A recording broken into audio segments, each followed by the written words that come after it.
Strawberry lemonade Pop-Tart would be kind of gas.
Good afternoon, everyone, and welcome back to Cheez-It Week here on Series E. I am your host, Yeso, and we're kicking off Pro Night here at Series E. It is the second to last week of Season 2, and it promises to be a fun one. Now, for those of you that may be new to the show, want a little bit of an explanation how things work out, I can break it down for you, okay? Series E is a professional Apex Legends open circuit that absolutely anyone can join. We have 9 squads that have made it through our open qualifiers, now have been drafted and signed by our 9 partnered brands. Those players now make $750 a month salary, as well as compete weekly for points and prize money every Tuesday night against other open squads, and then every Wednesday against some of the best pro squads across North America and Europe. If you and your squad want a shot to get in on the action, head over to matchareno.com/ESA for a shot at being a future Series E Pro. Now, last night we had Team Intel with a nail-biter, down by 16 points going into Game 6. They were able to pull out a victory on open night, defeating Team Razor. It was an exciting close to the show, and it promises to be even more action tonight as all of the pro squads come in for the fun. Definitely a few squads to keep an eye on is Team Razor, trying to catch up and maybe pull second place out of a hat as they're trying to chase down Team Pop-Tarts. Let's check out our standings here for our partnered teams. As you can see, Team Pringles still sitting at the top of the standings here, and it looks like there's no way anybody is going to catch them. A 99-point gap between themselves and Team Pop-Tarts with only 3 more days of play. We should be seeing a Team Pringles jersey up in the GVO zone for next season. So congratulations to Team Pringles. Team Razor, as I mentioned, trying to close that gap with Team Pop-Tarts. It's going to be a difficult task with only 3 days of play left, but they looked strong last night and should continue to do it. The real matchup we need to keep our eyes on is Apple Jacks and Cheez-Itz. You can see on the board there just a 9-point gap separating these two teams, and they are fighting for that last secured spot in Season 3. Whichever one of those teams makes it into the top 4 will definitely make it into Series E Season 3. They get a guaranteed slot, so those points are extremely important. Team Applejacks did come into this week 2 points behind, have now jumped up into 4. So definitely a lot of stuff to keep our eyes on. But before we get into the action today, we've got 6 games to play. We've got a little bit of fun to start the show as usual. It's time for some Deal or Steal, so let's head over to the GVO zone, see what's going on. All right, I am joined by Noob King Smith, streamer, content creator, joining me here in the GVO zone. Noob King, happy Wednesday. Hello. Pleasure to have you. How are we doing? Happy Wednesday.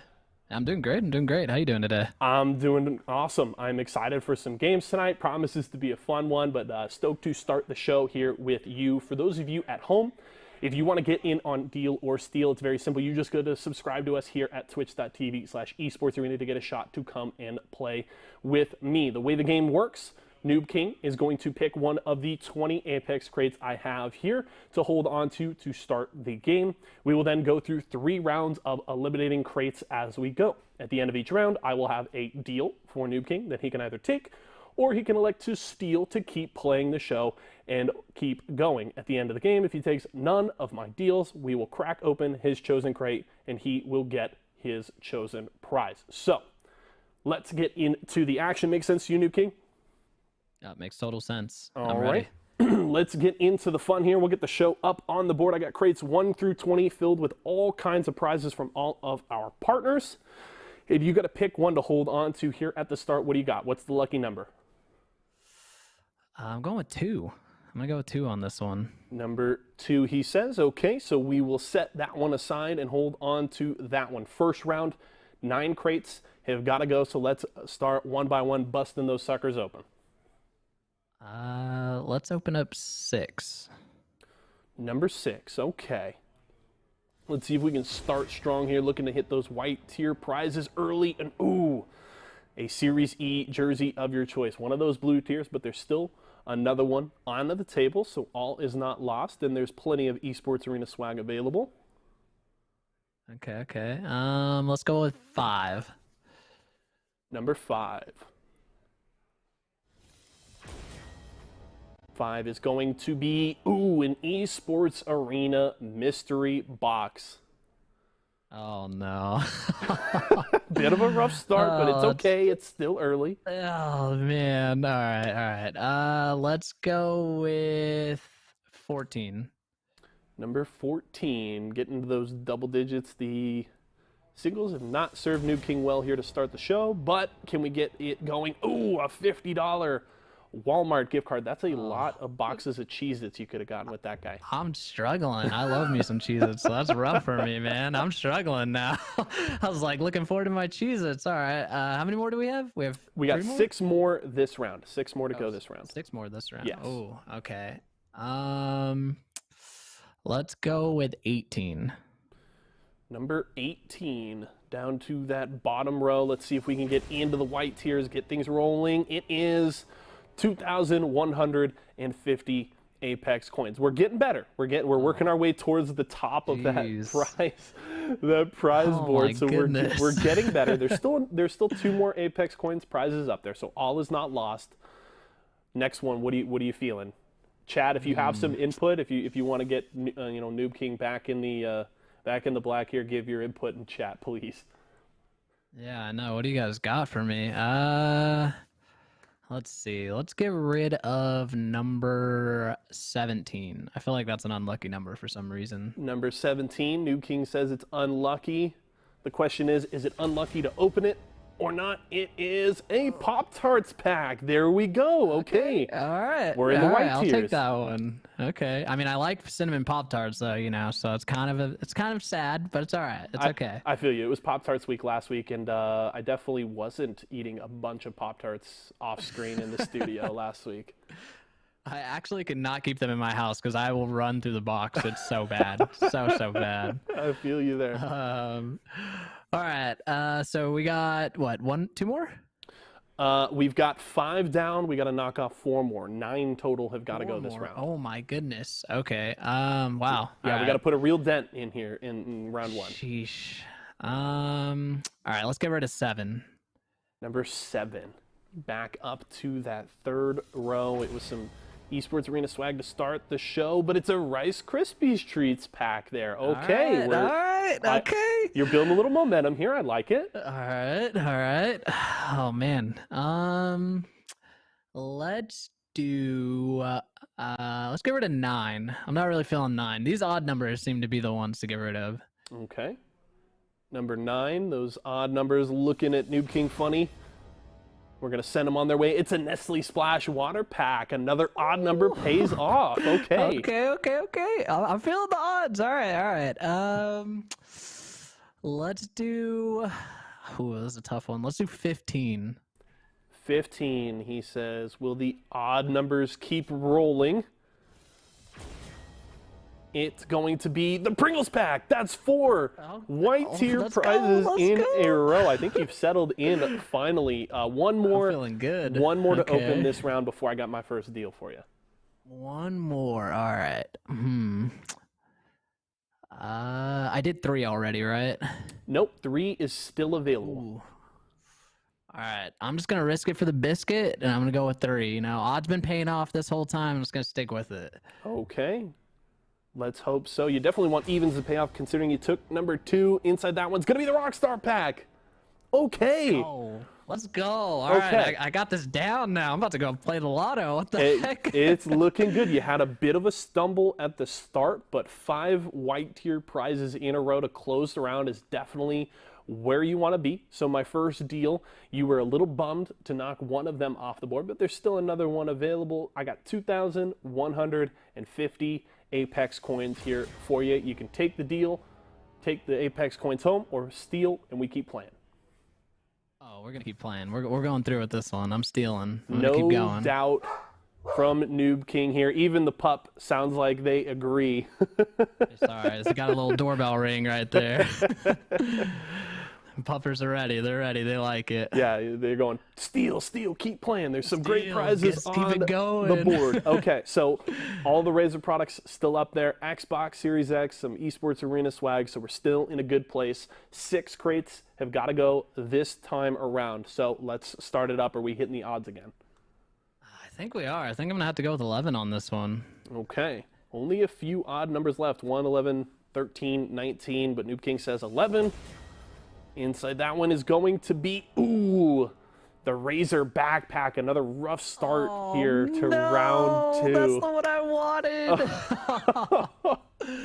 Dang it. Okay, all right. Oh, man, that's rough. All right. Let's change it up. Let's go 1. Let's get rid of 1. If 1 is the Xbox, I'm done. No, I'm just kidding. Okay. Inside crate number 1. Is it not the Xbox? It's not. That's the other 2,150 Apex coins prize. Okay. Okay. That's not bad. That's not bad. I'd say after knocking the Razor backpack off the board, you'd take that one. That's a win. Yeah. The Razor backpack hurts. That thing looks nice. Shout out to Razor. Yes. All right. So how many more do I need to do again? I'm sorry. 4 more this round. 4 more this round. Okay. Let's see. How about we get rid of 16? That 16's been eyeballing me a little weird. Okay, 16 got a funny look. We'll crack that crate open, see what's inside. Can we get back to the white tiers? Still 3 more of those on the board. Ooh, it's gonna be the 6,700 Apex coins. That's a lot of packs. That hurts. That's a lot of packs. That one hurts. It's okay though. It's okay. All right, let's do 19. We're gonna go back to odd. I feel like 19 is gonna be the Cheez-It. Even though I want the Cheez-Its, I kind of got to get them off the board. Okay. We're still looking for that Xbox. There's still the keyboard and headset. It's the other Esports Arena mystery box. So that ESA swag getting knocked off of the board here. Jeez. Okay. How about, so, man. All right, so what do I have left? I have 4, 8, 12, 16, and 20. 2 more to go. 4, 8, 12, 10, 13, and 20 are still up there, and two of those got to go. Okay, let's do 13. I'm gonna keep it running with the odds. Okay. Is it lucky number 13 or otherwise? Let's open that sucker up and see what we got. He's crossing his fingers. It's, the Razer Black Widow V3 wireless keyboard. Oh, heartbreak. 13 comes back to bite my man. Jeez. All right. Last one of this round. See. Last one. Okay. All right. Chat says 10. Let's do 10. Let's get 10 out of here. All right. Let's see if chat is your friend today. Do they have a lucky pick here with number 10? And they do. It's the Apple Jacks Jumbo Snacks Pack. So, Matt, let's go. I mean, a lot of that round was very, very rough.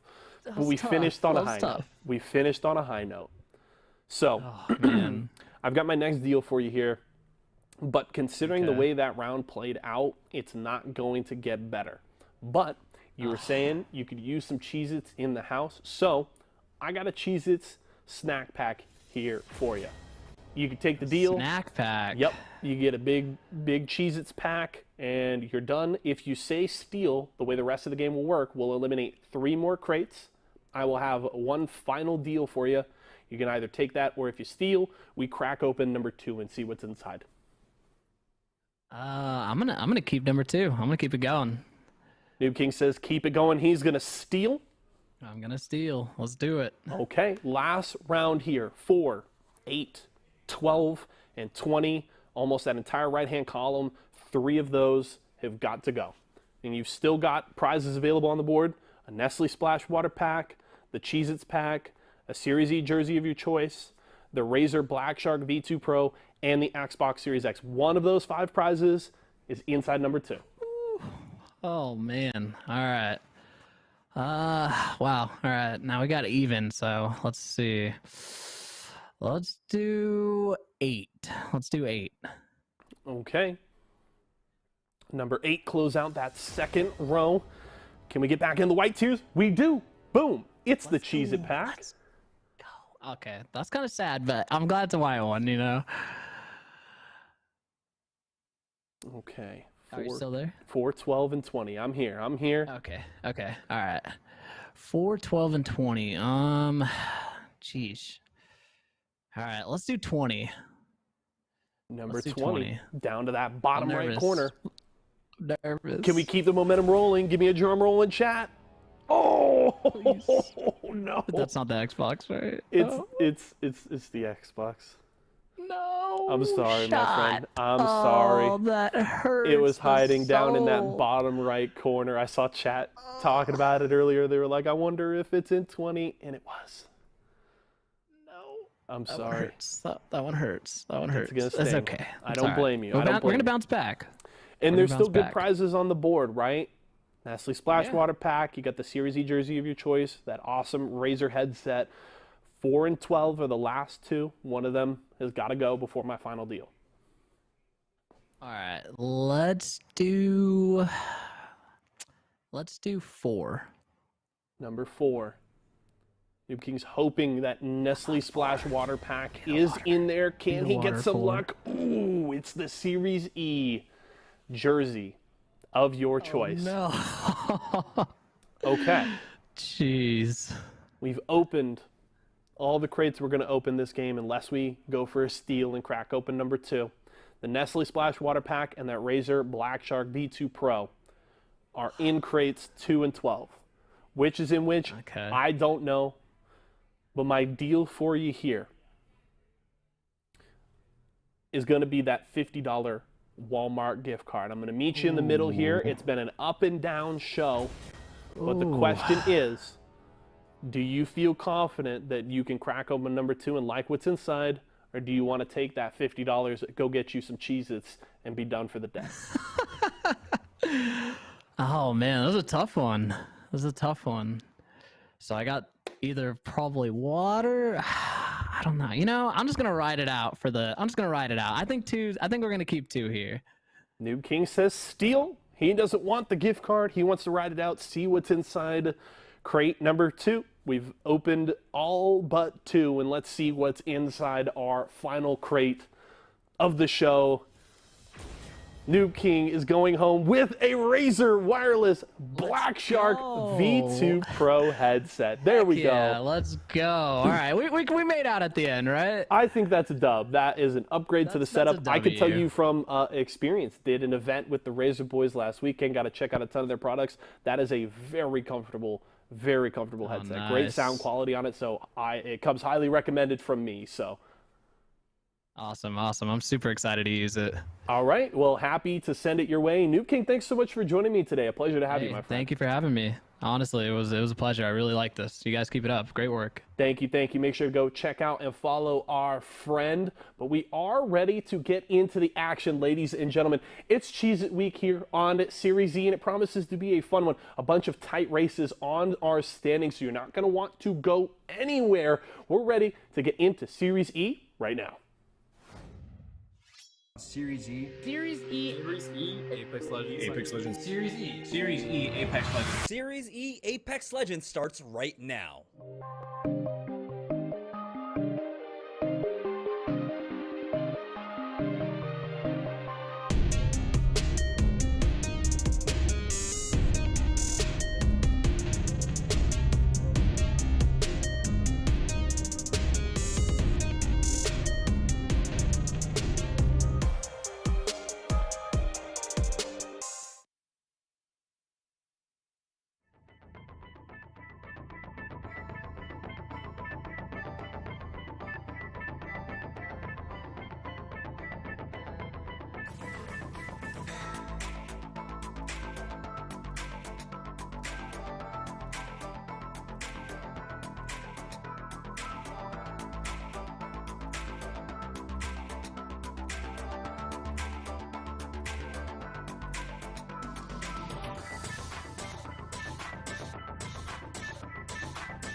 All right, welcome everybody to Series E for Cheez-It Week, and we do have, of course, a lot on the line. It's the last 2 weeks. We have one more week of competition after this one, and so the race is really coming down to the wire here. And for one of our teams last night, they had a fantastic night to really keep up and start making a name for themselves to stay in the process here. I'm James Jamerson Lee, joined once again by Tom T Squared, Taylor, and Tom. Let's set the stakes for what's going on here in Series E, the last couple of weeks of competition. Yeah, it's as close as a wire, but I don't know if it's, Razer, because everything's wireless with Razer, and we just saw that right there as Noob King is walking away with an awesome headset. I'm a little jealous, Noob King. Enjoy that one. But yeah, our team, speaking of Team Razer, they've been popping off, man. Last week, they were in 5th place. They were below Applejacks and Cheez-It. Now, all of a sudden, they're sitting in 3rd place. They were dominating yesterday. And then Team Cheez-It, during Cheez-It week, is sitting on the outside looking in the 5th place spot because Applejacks had a phenomenal day yesterday. So it's going to be interesting to see. Again, the pro day is a lot tighter than the actual open day. There's a lot more real estate to run around the open day. You can try new things, go for a lot more kills. Today, there's going to be certain spots that are taken, and there's going to be a lot more pressure on the map. Yeah, let's go ahead and take a look at the format, as nothing's really changing in the format sense. It's just about the new teams that'll be joining us, of course, for Pro Night. We're going to have 6 matches tonight played across World's Edge. We have $500 on the line as well, $350 going to first place, $150 going to second place. And of course, it's all about accruing points across those 6 matches. Kill points and placement points will be factored in, and in terms of placement points, first place will get you 12 points, and it goes all the way down to 15th, which will net you 1 point, and every kill point will get you 1 point. Now let's talk about the teams that will be competing tonight. So, of course, we have our 9 partnered squads, but they'll be facing off against some of the best teams in North America and EMEA joining us tonight. So let's take a look at the teams, and this is, once again, another stacked lobby, Tom. Always a stacked lobby here on our pro day, and one of the things that I like watching is obviously the battle between EU and NA, because we have a couple of our top EMEA teams coming out here. One of the teams that has been pretty surprising to me has been 303 Esports. They've been coming through playing some pretty solid Apex Legends. Now, C9 is a team that you really got to watch out for. The newly recruited C9 roster is absolutely nasty. TSM obviously here tonight. They're going to be putting on a show, and all this really in preparation for the Global Championship that's coming up. $3 million in prize money due to the fact that it was crowdfunded. It went from $1 million to $3 million. So shout out to all the people that supported that. And Team Liquid is another really fun team to watch, especially because you're going to be having Albrily on Valkyrie. And man, I don't know if you saw the clip from last week on his Twitter, but they went over towards that sorting factory ending. They took the high ground on top of the toilet bowl, Kraber in hand for Albrily, and he's just putting in absolute work. That was a treat to watch. Yeah, it always is. And at this point, it is, there's just so much on the line, and we're running out of time to practice. Like you said, championships coming up. We're seeing, of course, a lot of organizations returning for their slice of that big old pie. And right now, this is where we finally get to see some, of course, interregional play. Like you said, having our 303 representatives coming in here, along with some other EU and CIS representatives, is great to see how we stack up so far. Of course, we are dealing with ping issues, and they are going to be playing on higher latency, but they don't fail to disappoint. And so it's been great to see. Right now, though, we're getting game 1 set up. We are, of course, like I said, going to be on World's Edge. And we were talking about it. When it comes to the pro nights, it becomes a lot more different for our partnered squads, because usually, during our open nights, they have a little bit more free reign. But when it comes down to the pro nights, when we have squads like Renegades and Third Impact in, we know that there's going to be a lot of fighting off of drop. And it's just great to see the amount of Apex that we have. I mean, it's awesome to see Renegades and C9 join, because of the fact that, from an org standpoint, these players are competing almost every single day during the week. And what is that? I mean, that's content for your org, right? I know, kind of going off base here, but it's just nice seeing, every single one of these teams that we're talking about eventually, someone signed these guys, not just getting signed, but they're getting signed by real orgs, not fake orgs like Solifide. Someone had to mention it. Thank God. But yeah, we do have, of course, our best trying to support. Now, here we go. Getting into Oh, this is a clip number from yesterday, one, it looks actually. like. Oh, this is a clip This from is a clip. yesterday. Okay. Yeah. Sorry. I know that you were a little busy yesterday, but there was an amazing clip where this is Serial. Actually, check this out, Jamerson. 1 HP just taking on the world. Basically, you have Voltic, Birds involved over here too, but this is absolutely insane how he's able to survive through all of this. 1 HP, literally 1 HP throughout all of this. He's stunned. He's slowed. He's trying to survive. He's dip, dodge, ducking, and diving behind this little pole over here, and then he somehow is able to pull this one off. And this really sent Razor off yesterday because they would have been eliminated. That's against 2 brains, 1 controller. You could see Nasky, Voltic, and Tech. So that's a very skilled team. Pulling that one off was absolutely ridiculous. He was emoting on him all day.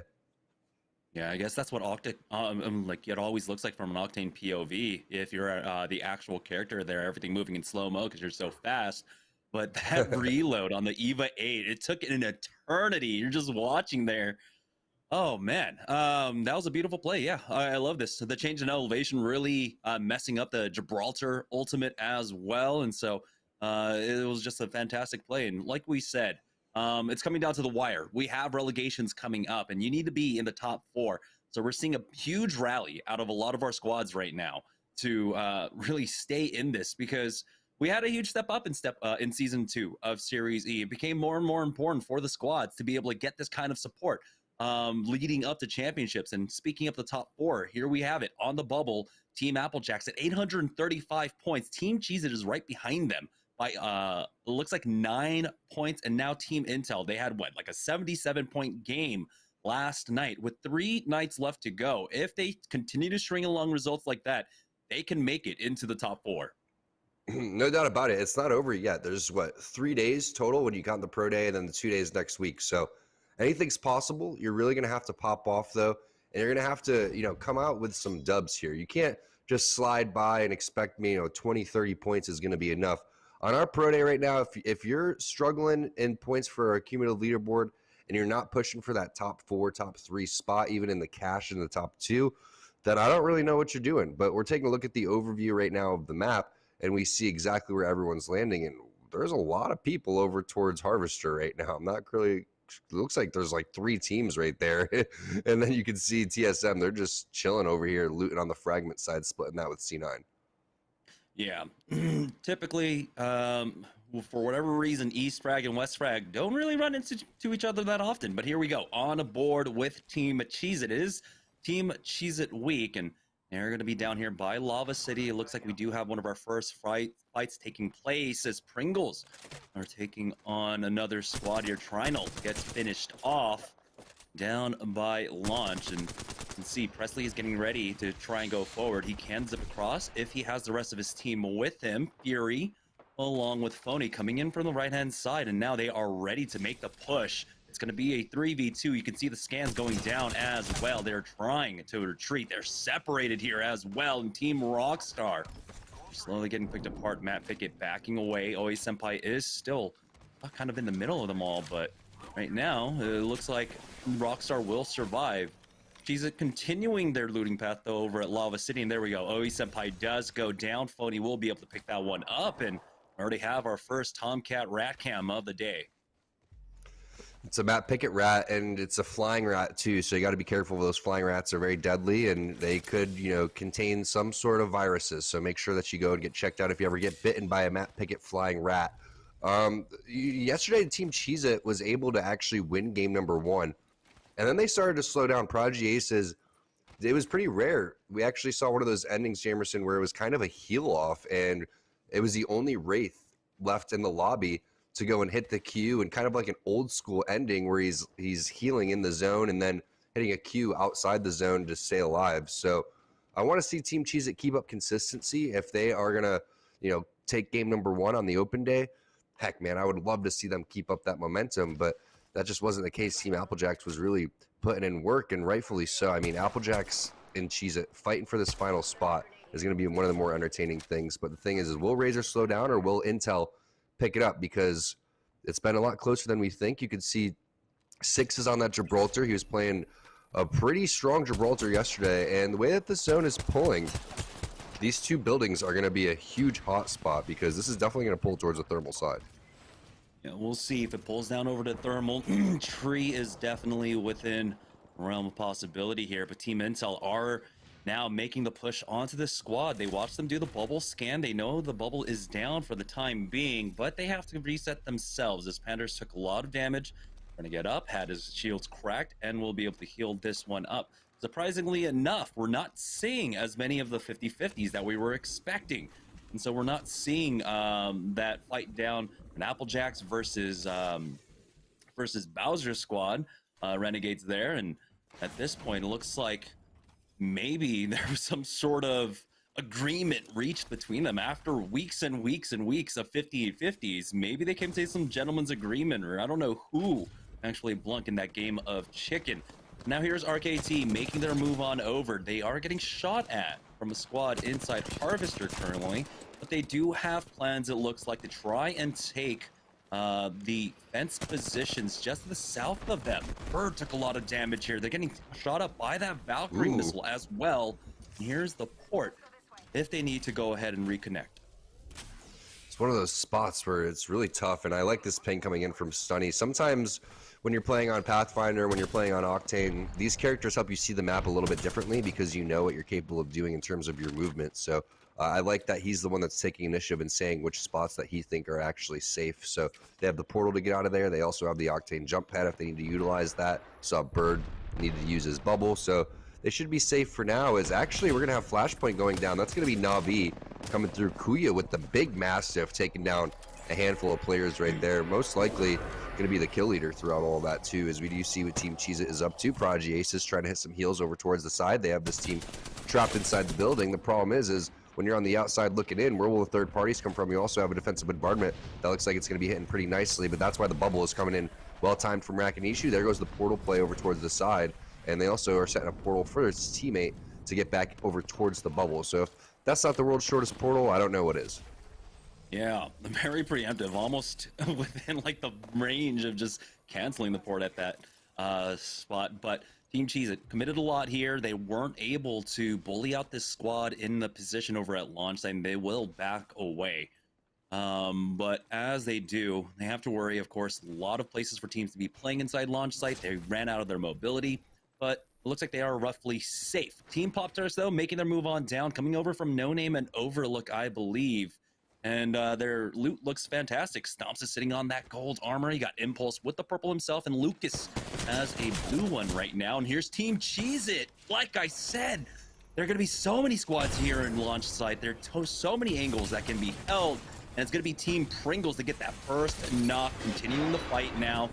Do have to remember that Prodigy Aces was sitting on a white armor, so he was the lowest HP target here, but Team Cheez-It are still getting ripped apart. They trade for one, but it's still a 2v1 for Team Pringles, as Joey Blackout is going to try and hit this bat. He's going to get peeked now, as Boney will be able to help out, and Fury gets that last kill, and Team Cheez-It are knocked out. Here comes the third party, though. 303 Esports coming in. The res is good for Team Pringles, but here comes the onslaught of 303 Esports as they continue to move along to try and punch them. The nade spam, the utility, is slowing them down, though, and they might be able to recover on the side of Team Pringles.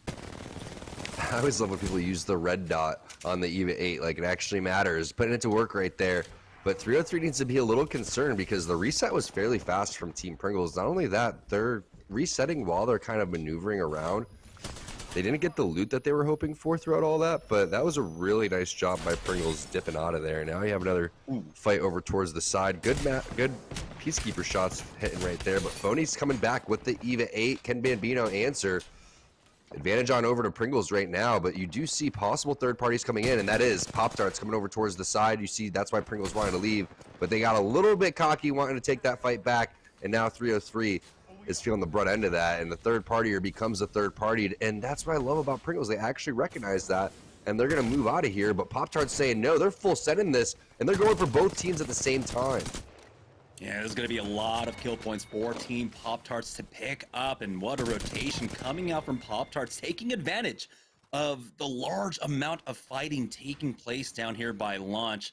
And Fury is the only survivor throughout all of this. He will have about another minute to try and recover these banners, but I'd imagine might not be in the cards for him. Already down to 18 squads here, 49 players remaining, make that 48 soon, as 303 will get finished off. It looks like Pop-Tart's still on the hunt for this last player, and here he is, got caught out. Nice little 180 there from Stomps, and 303 are knocked out. So we're down to 17 squads now, as the second zone has another minute and 50 before it closes. And there's Fury coming through, doing what Octanes do, running around, ratting it out, trying to get his teammates back over into the game, and has 2 res points that he could hit. One back in the zone, which could be interesting because you could get your loot back, and then one over here towards the tree side, which is a little scarier because that's actually in the zone, and you know teams are going to possibly be on over there towards that side. But C9 looks like they're going to find Blueberry Smalls here and find the kill, and looks like they did that while not losing any health or resources too. So only the Bloodhound Beast of the Hunt was used by Stay Naughty, and they're looking for some more. Hits that scan as that was going away, and he's actually going to get that back in about 15 seconds. So nice job by C9, just finding some kills along the way, also hitting some scans along the way. You can see that's what they're waiting for. Bubble in hand for Knock. Does he even need to use it? Looks like he's not getting shot, so they're going to be A-okay. And I like that. I like that they didn't just preemptively use the bubble, and a lot of teams would go and do that. So they have that resource if they need to go and do that. That's a long cooldown, so they get the scan first. So we can pull up the map. We'll see exactly where this zone's going to be pulling, and it's not that far from where they're going. You can see it is going to continue to pull down towards that south side. Not hard thermal station pull like we were anticipating, though, and that big, huge mountain right in the middle is going to be interesting to see how teams navigate, and that could be the difference between if you're playing Valkyrie or not. If you're on the wrong side of the mountain and you're trying to get over towards one of those chokes, it's just not going to happen. Yeah, you'll have that option for that redeploy. You can see Albert Laley is sitting on that Valkyrie himself. Team Liquid able to take a lot of the good loot over at Skyhook, typically taking trials as well.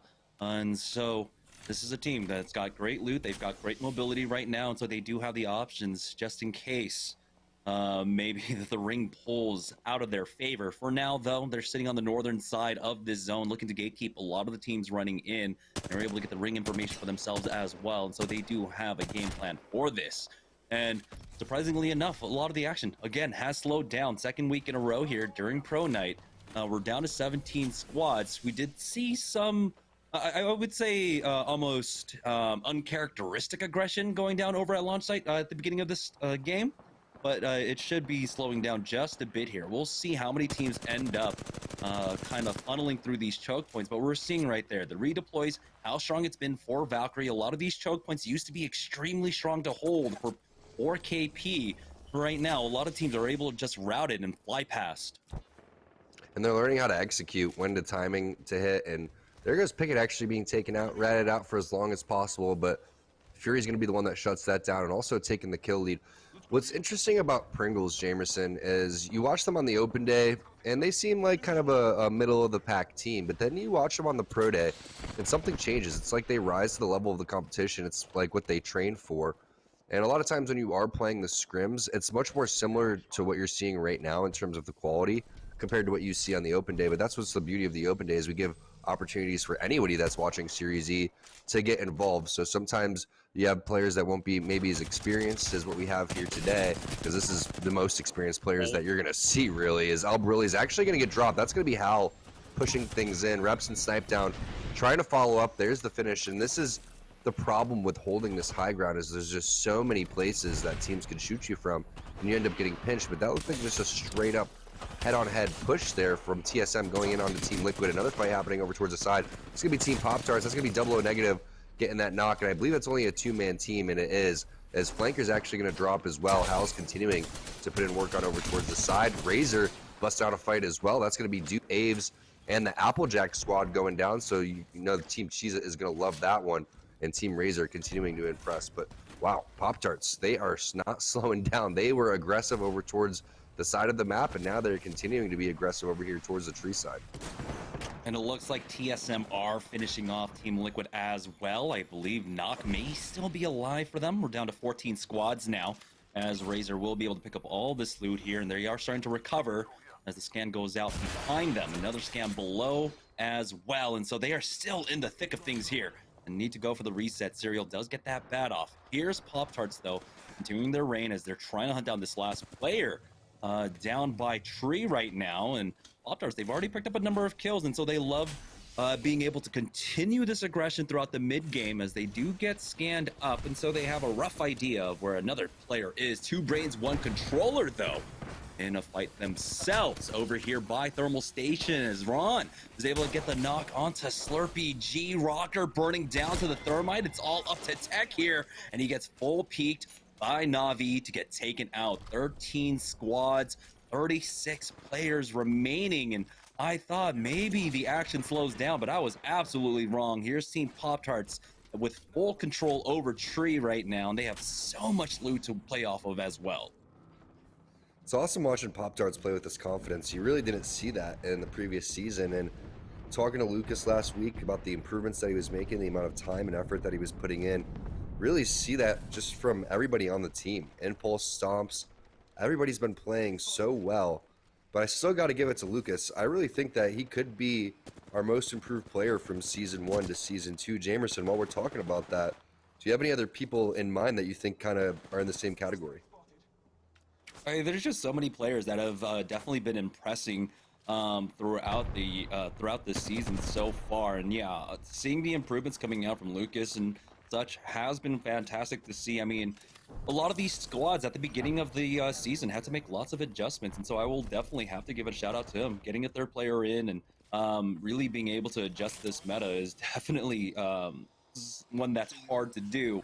But let's get back to the game. With 12 squads remaining, 33 players left, Pop-Tarts have the ring kind of pulling away from them here as it will go ahead and continue to pull towards that mountain, splitting the ring in half once again on top. Intel versus 3rd Impact currently, and Intel haven't been able to get much done from this position. A lot of fighting taking place outside, so they're still sitting on blue armors. Metro taking a lot of damage. He was the only one with purple, but they got the first knock. Jazz to go down, and so Intel, we'll see if they try to go for a quick reset or just continue the pressure, and it looks like they will continue the pressure now, but Metro does get punished for it as one goes down, and 3rd Impact were able to get the res, and here's Renegades now coming in for the 3rd party. Sorcerer almost falls, but it looks like Renegades will be successful on this. The Arcs are in, they've got the PK as well, trained, looking down the sights to finish them all off, and one will be able to get away, but 3rd Impact finds another knock onto 6 as now it looks like Team Intel are just down to 1. TSM coming in for the 4th party as well. The Renegades, they should be pretty healthy. Never mind until Snipe Down gets the 1 clip onto Pow, and TSM are starting to clean up a lot of the kills in the lobby. What I love watching about TSM is one second they're over there taking out Team Liquid on Thermal Station, next second they're in the back of Tree going for another 3rd party over here. The timing from TSM is phenomenal, so are the rotations. Team Razor looks like they're going to be taken out by Na'Vi.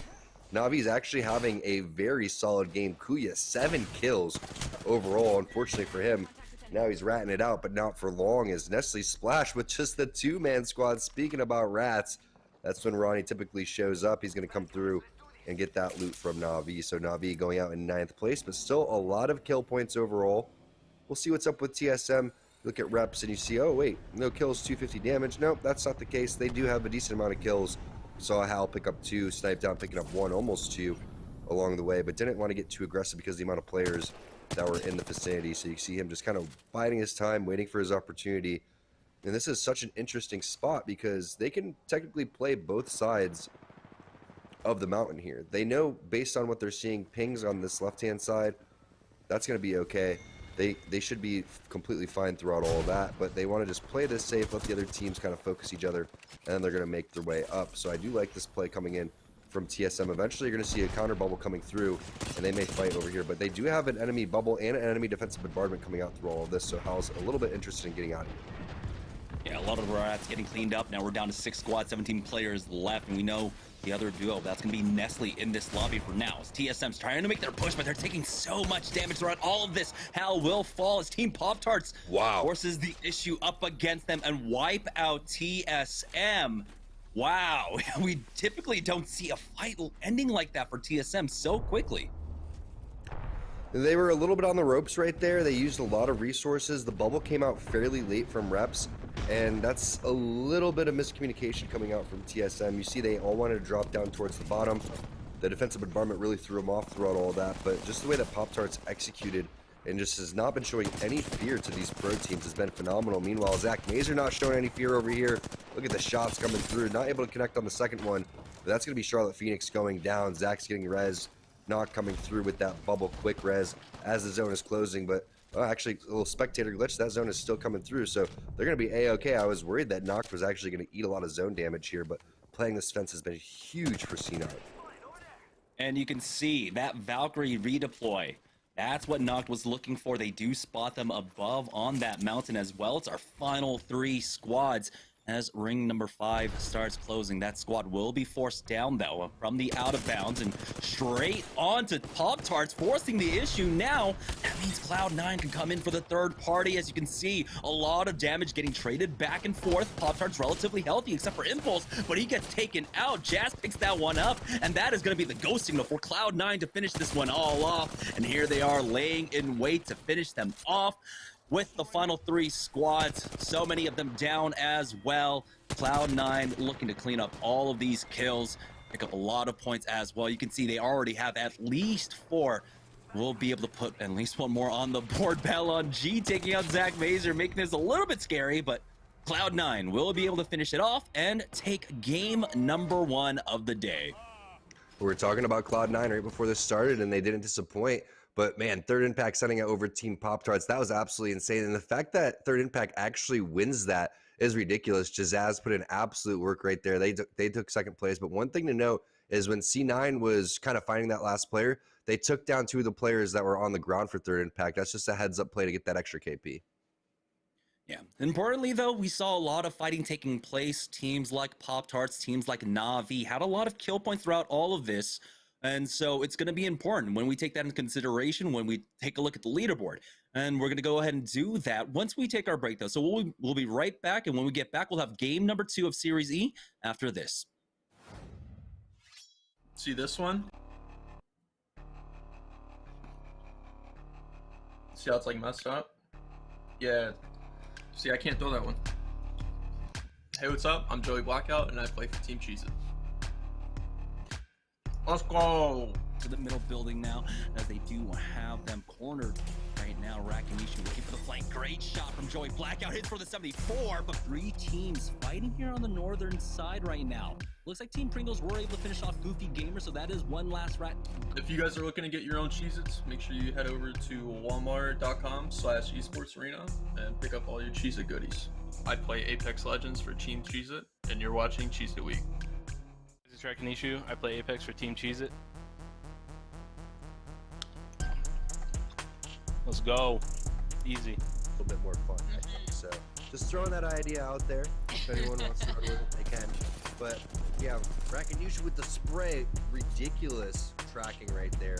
And again, this guy has unlimited ammo. It's absolutely ridiculous. His bubble is going to go down. That Gibby was running at him like. If you guys are looking for a tasty snack while gaming, you can head over to walmart.com/esports arena and pick up some Cheez-Its. I play Apex for Team Cheez-It, and you're watching Cheez-Itz Week.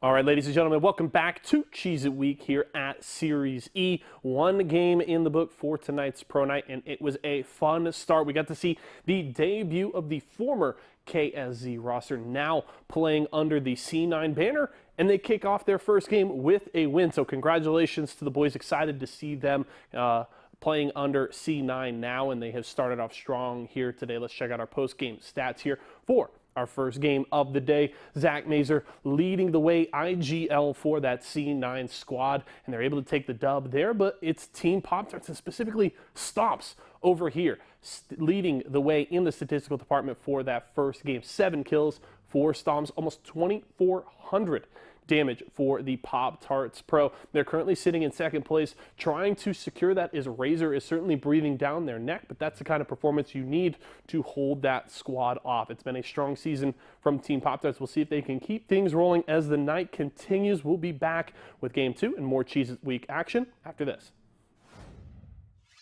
What's up, guys? It's Nishu from Team Cheez-It. I think my favorite Cheez-It flavors got to go to these hot and spicies. They're just perfect. They're exactly what I want when I eat Cheez-Its. A little bit of kick, a little bit of cheese. They're great. If I could create any Cheez-It flavor, I think I would want some carne asada Cheez-Its. You know, get some steaky, meaty flavor. I think those would taste great. If you guys are looking for a tasty snack while gaming, you can head over to walmart.com/esports arena and pick up some Cheez-Its. I play Apex for Team Cheez-It, and you're watching Cheez-Itz Week.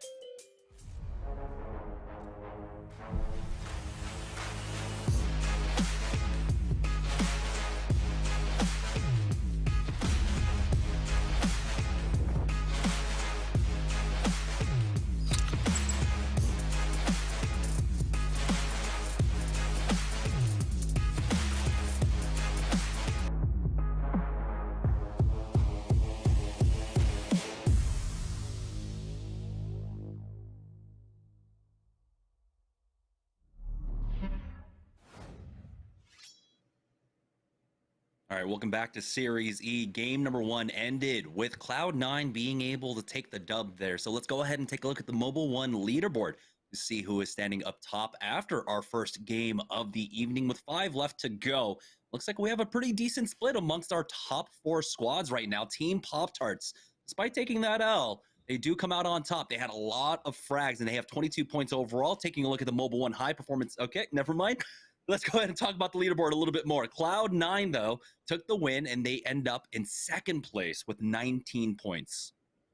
And you can see the left-hand side of the leaderboard just taking up all the points. Unfortunately, the teams that were eliminated early, they didn't really pick up any KP. They're just picking up that single placement point that they got, maybe 1 or 2 kills here and there. And Team Liquid had a priority spot. They're locking on that high ground over there towards Thermal Station.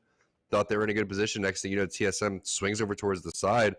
And speaking of TSM, you thought that they were going to continue to mop teams up, but they got shut down by Team Pop-Tarts, who really, really did pop off. I mean, what, they had 7 placement points overall? That means that they had 15 kills, Jamerson.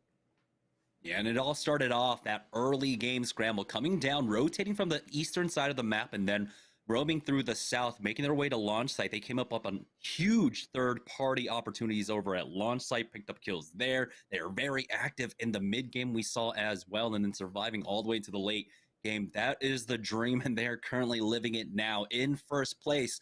Will they be able to continue this kind of momentum? Importantly to note, though, Team Pop-Tarts taking those points, they're already safe. I don't see a world where in the next 3 days somehow teams scrambling up enough points to knock Pop-Tarts out of relegation. And so that's going to make it more difficult for teams like Team Cheez-It, Team Intel, to try and catch up here. I mean, unless they like do some sort of insider trading where it's like, all right, I'll sell you 100 points, dealer steal style, for all of your Cheez-Its. And then maybe Team Cheez-It could catch up to Pop-Tarts then. But right now, it's basically between Team Cheez-It and Team Applejacks as we take a look at our Mobile One high performance moment of game number 1. It was a fairly entertaining game number 1 where it was slow and then it was fast paced, and then things got fairly crazy over here as Third Impact dropped on to Team Pop-Tarts. Unfortunately for Pop-Tarts, they weren't able to finish this fight off. Jazaz was going absolutely ridiculous. So was Ball on G. And then Lucas does get the knock on to Jazaz. Not able to finish the final player, though, as you see the Q is popped throughout all of that. The chase comes through. Ballon was waiting over towards the side, and there's the heads-up finish to get those extra KP points for C9. And some might say unlucky. Third Impact dropped on Pop-Tarts, and that's why Cloud9 won. But Cloud9 was also proactive. They had just cleaned up a team fight of their own, and instantly you saw they had the presence of mind to check that mountaintop, and they saw Third Impact coming down. They started firing on them and forced them into Pop-Tarts themselves. So being proactive there, making sure that the last 2 teams in the lobby against you fight off first, they did that. They were able to get the dub off the back of it. Yeah, and you see when they actually fell down the mountain, one of the players got yeeted like all the way behind underneath the bridge. And I want to feel like that is ball on G, which could have gave them like some sort of weird off angle that no one was expecting on the Pop-Tarts side. Everyone was anticipating players to be fighting in the bubble, but I think they were actually getting shot from behind. And like you said, C9 had to get into that situation to begin with. Sometimes that's what happens. I mean, the two teams that are always close to each other typically fight, and that's because of the pressure that you were talking about over towards the side, whether it's an R301, some sort of sniper rifle, anything at all can pressure these teams into thinking that, all right, we're going to go and take this fight. And sometimes you want to try to just take that fight so you can get second place over third place, and then you're getting those extra 3 points from the kill points too. Saw it yesterday where Team Content sent it over towards the side. I think it was onto Team Intel, and I want to say it was a dome ending too. So now we take a look at game number 2 and where these players are landing. We'll keep tabs on Team Cheez-It and Team Applejacks throughout. Yeah, right now, Cloud9, of course, taking over Frag West. Their loot looking a little okay. Zach already has himself the blue armor here, and we'll see if he can pick up anything else, especially for Noct and Stay Naughty. But Cloud9 definitely living the dream here, and as they are currently in second place, they didn't pick up as many kills, and that was just really for Team Pop-Tarts mopping up a lot of those, as Nestle now with the full 3 over at Harvester getting 50-50'd in this engagement. They're only sitting on white armors here, so not the greatest. We'll see who the other team is on the other side of this fight right now, but currently they're just facing off. As it looks like, I actually couldn't tell, there are just so many names. Maybe Team Pringles here, as NPL will start to push up. Yeah, we saw this earlier when the map overview happened in game number 1, where there was just a ton of players over here. But Dracos is posted up waiting for his next scan in 15 seconds, and while that's happening, he needs to make sure he's not taking a handful of damage, and well, that's already been swapped out for over towards the side, and Nestle Splash is just waiting for their opportunity to get some damage, and then they're going to go and push on this. But the problem is the armor situation right now, and also the healing situation, so that's why they're going to trade a couple of cells, and that could be their last 2 cells. Another problem with this is there isn't really that much loot in Harvesters, so the more ammo that these players use, the more utility that they use. There's the bubble coming through, and actually the scan goes towards the bottom to see if anyone flanked. That means that they're not going to get that much information on where these players are located over towards the side. They actually think that they were scanned on the enemy side, so that's interesting that they back off throughout all of this. And there's some nice spray coming in from Bambino. This is how you want to see this. You want to see your Gibraltar kind of be on the front line over here. He's the one deciding when he wants to throw his bubble. He's also going to be the one ADSing throughout all that shield. But the baiting and switching is just stronger on the other side, so that's when Dracos decides that he wants to go and push throughout all this.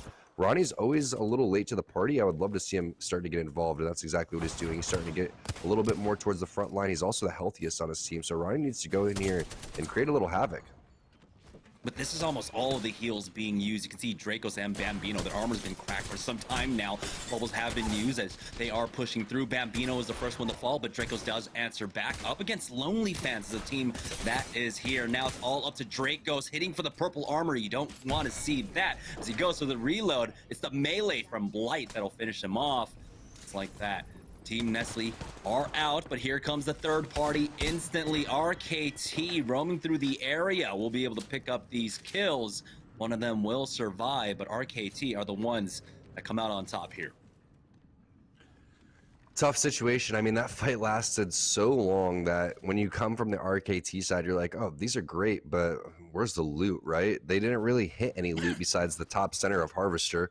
You're going to have 2 pills over down towards the bottom, but it's just scraps for the rest of the side. So if you're going to take that fight on the Harvester side, it's definitely going to have to be a lot faster now that you know that Rice Krispies is going to come to the party. But tough situation, really, for both teams to be in. I mean, I would have loved to see Ronnie play that a little bit more aggressively. If they're not going to play aggressive at all, they need to just back off.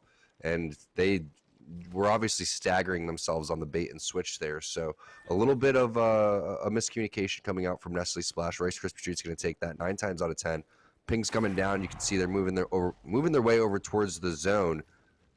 And they may meet some resistance over here. It's around that time where teams will start making their way over towards this choke on the left-hand side. Charlotte Phoenix, though, are facing off against Pop-Tarts. Lucas has already been finished off, and that's a worrying sign. Team Pop-Tarts currently in the lead with 22 points after game number 1. The fight is taking place over here at Geyser, and they are knocked out. It's a huge opportunity now for a lot of our squads to start catching up. As you can see, teams now prioritizing for this Geyser ending. 303 Esports, they start off on Geyser, and they already have the priority position because of it, trying to punish these squads that are moving through that choke. But Paradise himself has to be careful. He's still sitting on that white armor, so he is a little bit vulnerable, and you can see how difficult it can be to try and track the Valkyrie movements, because at any point she could use that jet and change the trajectory. But it looks like TSM are coming in for the third party here, moving their way from Frag East, picking up a few kills on Team Rockstar. Sniped playing as himself here. Interesting team composition coming through from TSM. Looks like they're having a little fun with it. Bangalore gonna be for Hal, and then oh no, it's gonna be horrible. They're sitting there voting on which legends they want them to play, and they're living up to their expectations. But I didn't know you were allowed to play as yourself. As Sniped is gonna be on that Mirage. We'll see exactly how many kills he's gonna be able to get. He's currently sitting at 2, which is gonna be pretty fun. Dupe was playing a fantastic Valkyrie yesterday for Team Applejacks, but wow, getting sent on top of Refinery over here, as they are going to find C9. That's going to be our winners from the previous game. Nox going to go down on that Gibraltar, which means they're going to have the quick bubble res. The rest of the players trying to cover, and you can see the great massive shot coming in for Abe's. Well timed, good execution, but here's the third party. Oh, and so many nades there. The bubble has been used, but he's got to be careful. You can see the vulnerability on the lower side. He is the healthiest member, and he's the one that's going to hold the angle. The arm shield keeping that Gibraltar alive for now. Misses the melee, and now he's left in the 1v2. Third impact with the third party. We'll clean that up when things were looking so good for Applejacks there. And now I guess we did get an answer to what happened to Applejacks in game number 1. They are not going over by Tree. We saw the 50-50s were not favoring them, as Renegades had a better grasp on that fight in the last few weeks. And so it was Applejacks that changed up their game plan for their drops heading into Pro Night. Well, they understand the situation just solely based on the fact that they have been contested by Renegades on the Pro Days. Could be the reason that they don't have nearly as many points as they feel that they should have. But now they're going to have to get used to what's going on the Refinery side, because this is kind of third impact land. They drop over towards Epicenter Survey, and then they start to run around looking for fights. They're not interested in rotating. They want to come through and get some KP. They want to practice their rotations and their fighting skills towards the back of this map, and the timing was pretty on point right there. You saw some really nice plays by everybody on Applejacks, though. I was really liking how they were playing that one. Razor, though, they are interested in fighting as well, and they're going to send it over here. They have one player that's a little bit out of position. That's going to be Zeki, and they take him down. Hackula flies in. Serial's there for some support, as well as Zeratricky, and third impact got caught sleeping. I don't think they were expecting Razor to rotate late. Yeah, beautiful third party coming out from Razor there, as I thought maybe third impact decide to go for the Valkyrie redeploy, leave yourself a little bit less vulnerable, it's a bit quicker to get up and out of there, but instead they were sitting on that balloon the entire time. You saw Razor Serial, he was just lurking. And so, you know, one third party for another, as Razor will pick those up. Looks like as they try to make their way in the ring, they are getting shot at from a squad across the ways here, but they should be safe looking at the distances and how they're moving around. And so not too much damage taken, and got the KP, and they'll be able to move through. We've hit our top 15 as we enter into round 2 here of game number 2. And they'll be able to heal up. Slurpee G fighting off against Team Liquid now as well. So a lot of fighting taking place. 2 brains, 1 controller versus Team Liquid. It's already a 1-for-1 exchange here, as now Rocker and Slurpee are trying to push up. They've got double purple armors. The scan comes out. They spot out one, isolated. And never mind, it was a 1v2. Liquid get knocked out in 15th place. Unfortunate there for Albrule that he was the last one alive, going up against 2 completely healthy players of 2 brains, 1 controller. You can see how good the armor situation is now. Double purples and a gold with the gold helmet there on Rocker. Still a lot more loot to be had. It was 2 gold death boxes sitting in front of you, plus these pills that remain unopened. But we do have a fight happening between Flashpoint and Team Intel, actually, and they do find a gold backpack. That was one of the things that were inside of there. Is 6 is going to answer. You have a one-on-one situation now, I believe, between Z Davis and the last member alive. As the third party does come through, that's going to be Team Pringles coming in with the grenade. Phony's looking for the last player alive and does a great job of spotting where they're at. And there it is, the finish onto Z Davis. There's a defensive bombardment just in case as well. Looks like it's a friendly one. That was just Presley making sure nobody was getting away throughout all that situation. So 3 kills on over to Fury, excuse me, and they're looking around for any third party. I like this, just kind of sitting out in the open, making sure they're good. Turbocharged Havoc with the 3x, still a very underrated combo. They're in a great position right now, controlling the south side choke of Geyser as we see this ring continue to pull on over here. And so they'll have the options with the mobility that the Octane provides. If they need to push deeper in, they will have that jump pad to use, but being able to just play standby over here on the south side. Can't imagine too many other teams are rotating through here, but to be able to make it to the late game. Speaking of making it to the late game though, 303, their time is running out. Paradise has been knocked as now TSM are ready for the push. The res is good, and there's the bubble, but it's the read not coming out from Hal, and 303 get mopped up. Yeah, who says this isn't the meta, right? I'm curious to see how Rampart's going to play into this one too, as we did see Snipedown with some amazing shots. I mean, when you're playing as yourself in Apex, typically you end up shooting like that, and Team Razor laying down some really nice shots like they always do. That's going to be the Hemlock coming in for Zeratricky. Interesting enough, Zeratricky not rocking the R301 in these type of situations, which is kind of his go-to, but the Hemlock will do the same type of mid-range, long-range distance that you actually need. And you can see it's still definitely part of the tournament meta over here, and just meta in general, as Serial's the one looking around, making sure that nobody's coming around over towards their back. And you see the philosophy here for Team Razor. They're just locking down No Name, wait for this zone to close. Once this round closes, they know that they're safe to kind of see what's in front of them, and they don't want to have what happened to Third Impact, what they did to Third Impact happen to them. Yeah, this is a huge position to be playing off of over here at No Name. They'll have the bubble scan for that beacon, and see them spread out all across No Name, making sure they hold this angle. They do have someone to their north right now. Serial saw them on the redeploy. It might have been 2 Brains, 1 Controller who were over at Fragment, or maybe that was 2 Brains, 1 Controller that made their way through to that choke just beforehand. But as this ring closes, you can see already in position to try and get that beacon for themselves.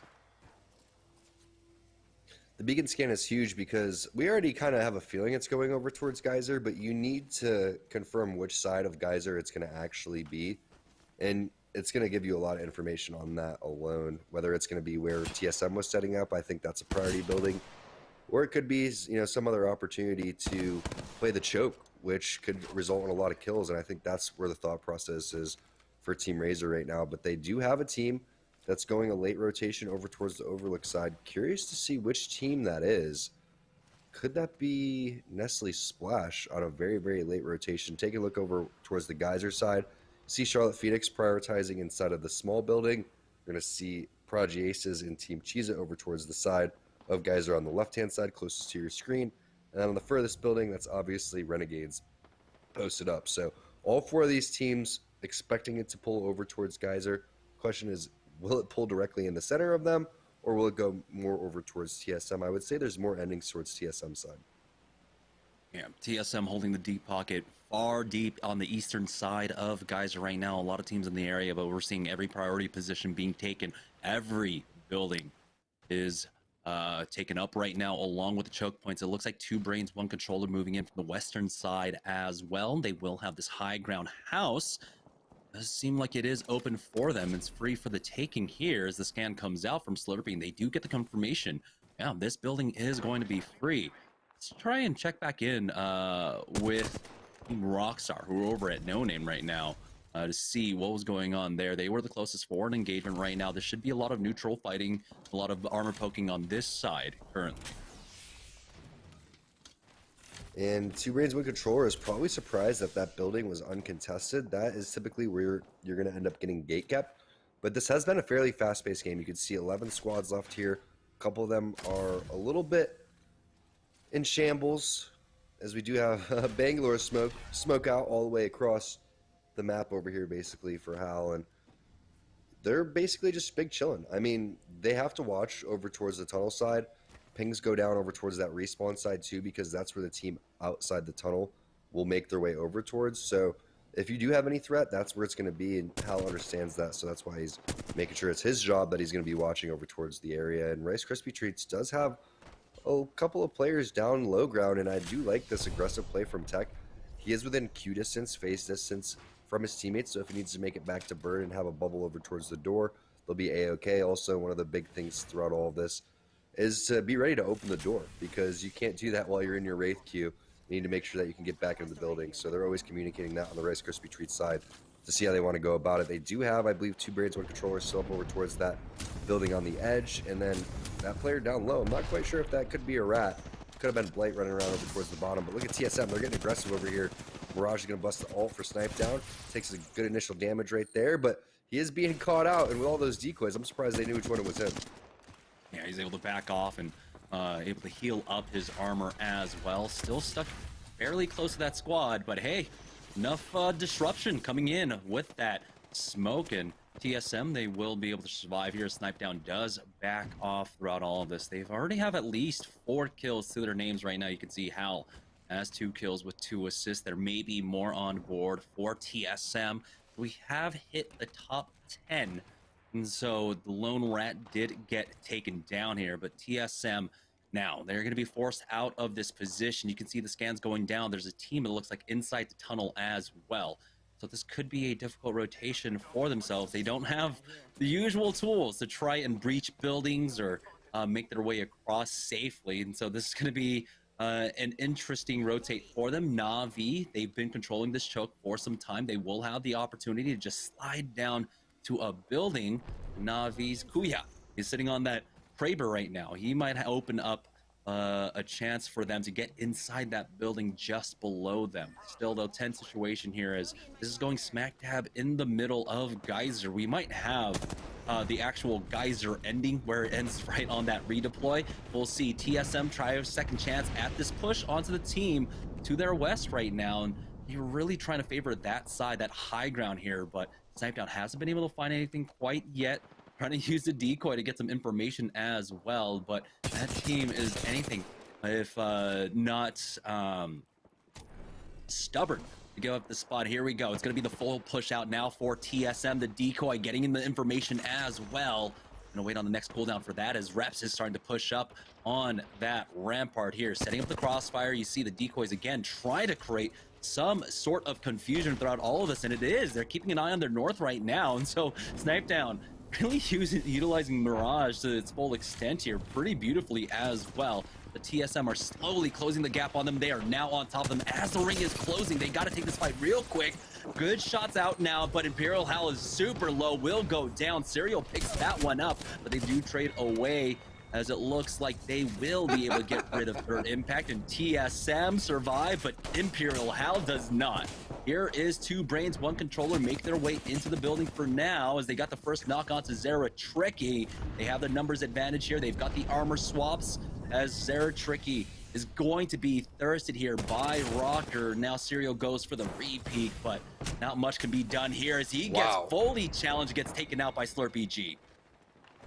Serial was playing that phenomenal, and I like that grenade placement too, but just Slurpee G sending it immediately, taking him down, and Tech's there to answer. Hakilo gonna have to heal up underneath this building.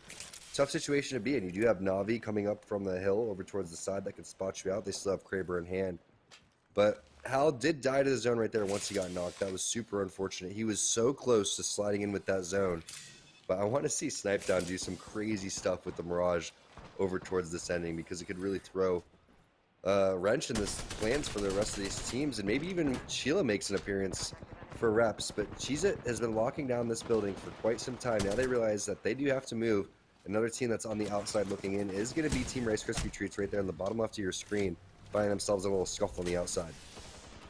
Team Pringles trying to recover here, down to a duel right now. You can see it's Team Cheez-It taking control over the roof, but they do back away once again. TSM applying pressure from the high ground here as they are trying to chase after Team Pringles. We'll see if they can recover. Luckily for Team Pringles, though, it looks like Na'Vi and Renegades are currently in a fight, or at least the threats of Na'Vi is keeping RNG in check right now. So Team Cheez-It still holding down this building, but they're going to have to move. We got 35 seconds as the zone starts closing up, and you can see it's pulling up towards the northern center side of Geyser right now, as Na'Vi will be able to take out Pringles with the help of TSM. TSM here still stuck on the south side. They're making their move across as Na'Vi find themselves a little pocket to work off of now, but they are getting shot up from so many angles. They have to retreat to the other side of the building here, and then they'll have cover to work off of.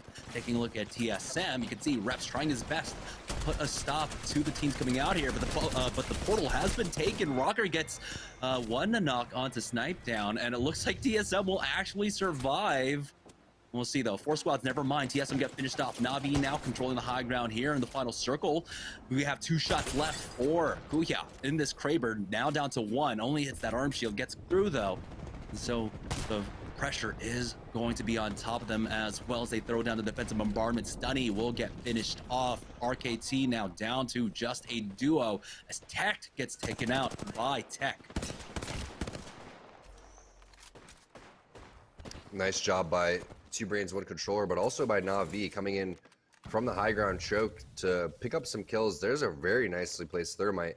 And that's going to be some more tech on tech action over here as he's going to dip out and try to find out exactly where these players could be hiding. A lot of times there will be a little side pocket where you could be camping out as a rat, but looks like they're going to be free to go about without any rats to worry about. As a couple of Alt Excels going to be popped inside the building coming in for Rocker, and then I believe you still do have, if I'm not mistaken, Charlotte Phoenix that was setting up for quite some time. I'm not sure if they're still in this one or if maybe Renegades took their spot.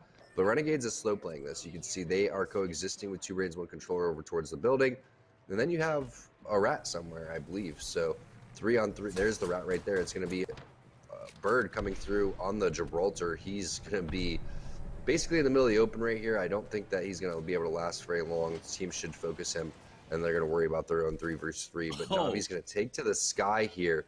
Look at these little cheeky EU players, huh? They love staying outside the battlefield.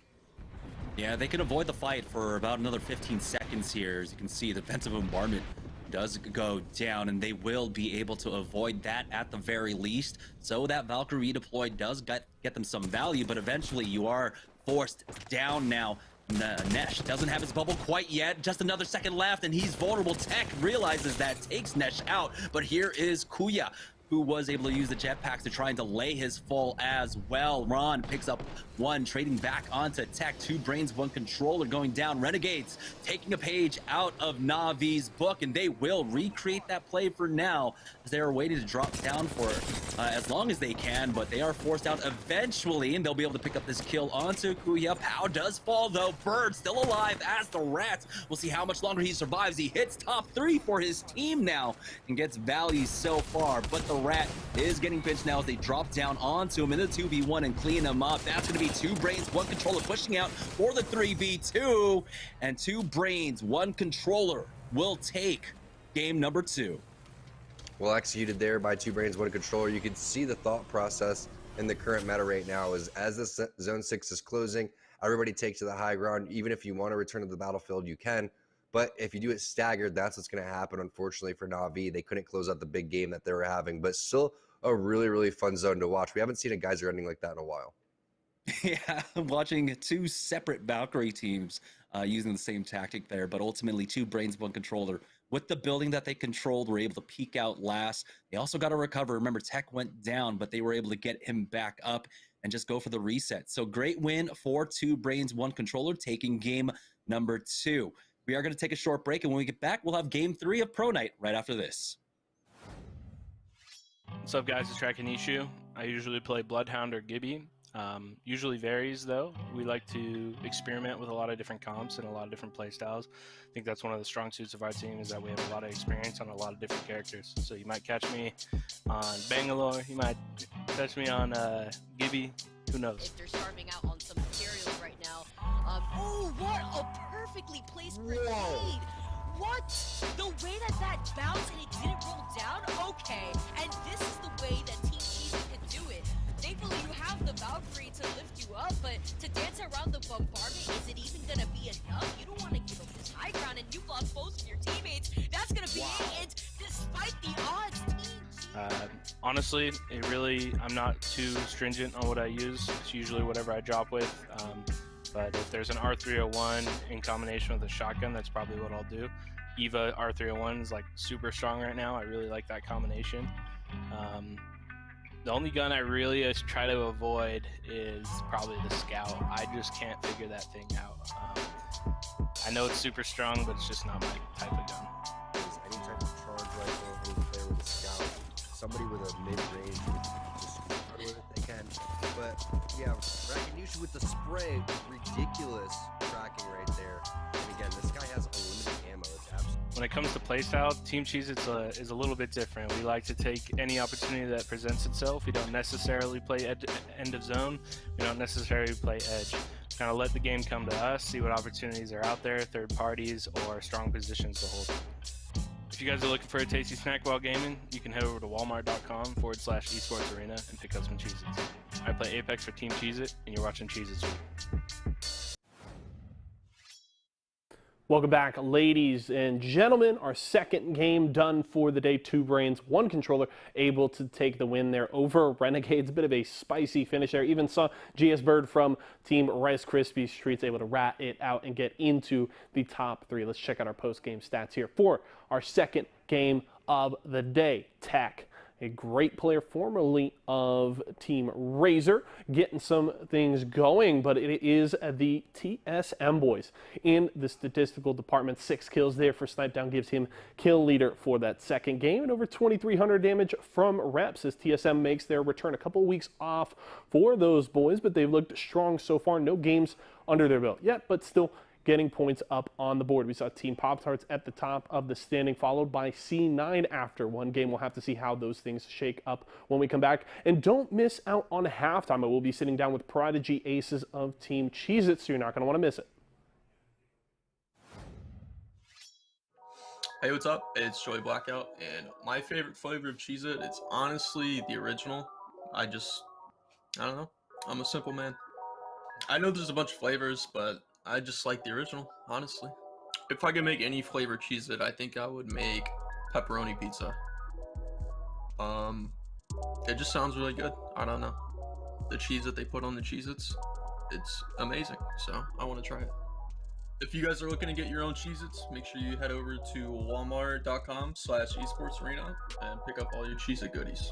I play Apex Legends for Team Cheez-It, and you're watching Cheez-It Week.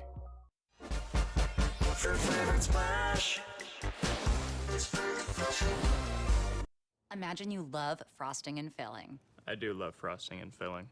Oh, well, imagine if there was a way to enjoy that delicious goodness anywhere, anytime, out of the toaster, out of the box, out of one of those baggy thingies, with nothing but a thin layer of foil between you and... Pasta. Yes, Curtis. This is a commercial about pasta. I love it. Frosting and filling for your pasta. I like pesto. I wasn't born in the spotlight. Nah. Had to grind and shine like a star on a hot night. And something about the struggle now resides in my muscles. And every trial and trouble helped to hang my hustle. Real rock stars don't chase the spotlight. It chases them.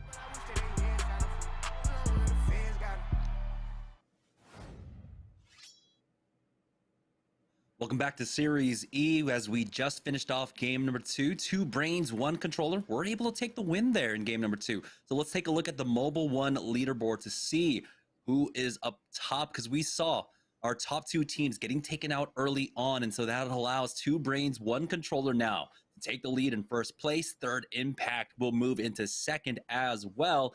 And Team Pop-Tarts, despite being taken out really early on, getting almost no points, I believe, in that last game, they still maintain their position. They are in third place now with 22 points. This is where things start to get interesting, and you're going to see, I hope, more fun compositions out of TSM. I can't believe that snipe down on Mirage was actually the kill leader. And I was impressed with the way that he was able to control the decoys there with his controller in hand. Some pretty awesome stuff coming out for TSM, but really the big story, obviously, besides the teams that are sitting at the top, would be the teams kind of sitting at the bottom, 15th and 17th place, Team Applejacks and Team Cheez-It. We've been, hyping these 2 teams up because that's where the leaderboard for the accumulative points for Series E stands to see who's going to get into Season 3. And there is a 10-point difference right now between Applejacks and Cheez-It. It's not just a 1-game difference, Jamerson. It's literally just a matter of a couple fights. Yeah, this is also a 70-point difference, it looks like, for Team Intel. So time is running out for them with 20 games, I believe now, or no, with 16 games left to play. Team Intel, their time is running out. Let's go ahead and take a look at the Mobile One high performance moment of game number 2. And when we're talking about high, we're talking about height here. So we saw Na'Vi going for this maneuver, try to utilize that out of bounds for as long as possible, but they are forced off. And Nesh, he gets punished for it. Did not have his bubble in time. Kuya tried to answer back, and I believe they did get a knock onto Tech, or no, yeah, Ron did. And this became a little bit of a scary situation, but Renegades end up forcing the issue here as they try to go for that same play, causing a lot of confusion outside of this building as they go down a little bit earlier than they wanted to, I imagine here. And so this allows 2 brains, 1 controller to go for the reset. Not only that, Bird puts a damper in their plans there with the 1 clip onto Pow.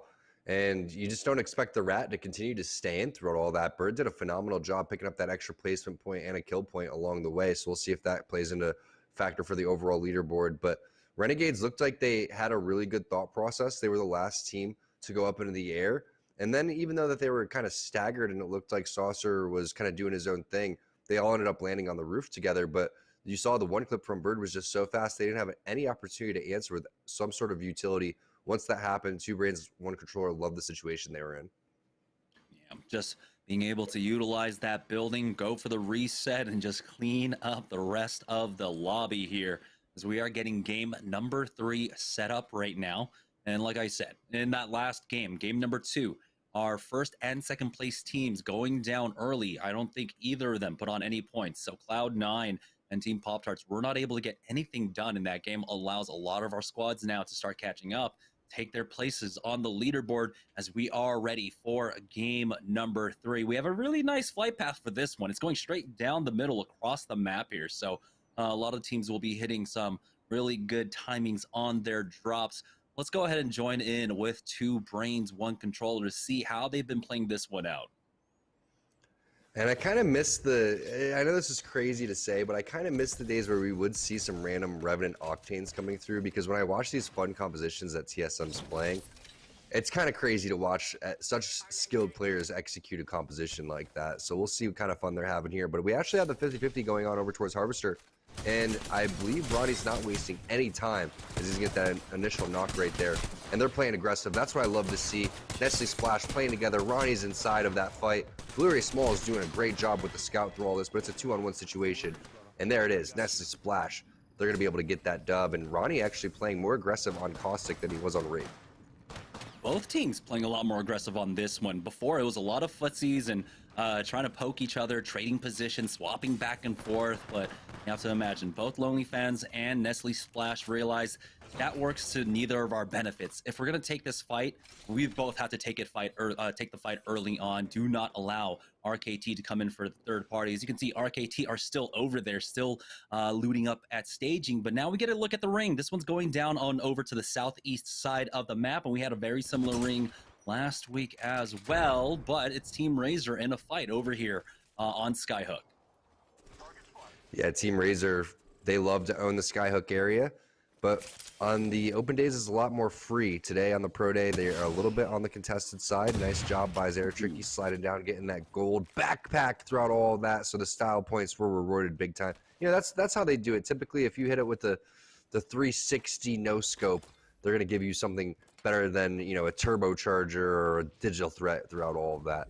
Me, I typically get like an anvil or something along those lines. But either way, Razor, they are not typically as looted as they normally are, and they're going to have to do some adjustments over here. You can see not that much ammo for that Volt sitting there with only about 3 or 4 clips, but that means that they are prioritizing the rotation, and something's up. There's another really good team over towards the Skyhook area, and they're not interested in kind of duking it out based on the current situation with their loot. So I do like this. There's obviously loot along the way that they can take, and there is a rotation coming in from Na'Vi, but man, everyone that we switched to, Jamerson, is just in shambles armor-wise.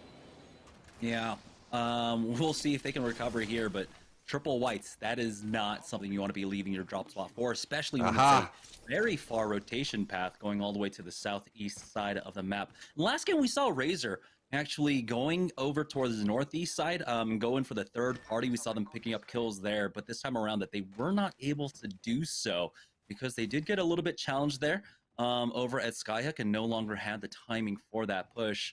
Fortunate to see, but they will have to, of course, move in with everyone else. You can see now with Pringles moving through the south side of the map. Phony keeping an eye. He saw someone in the distance here.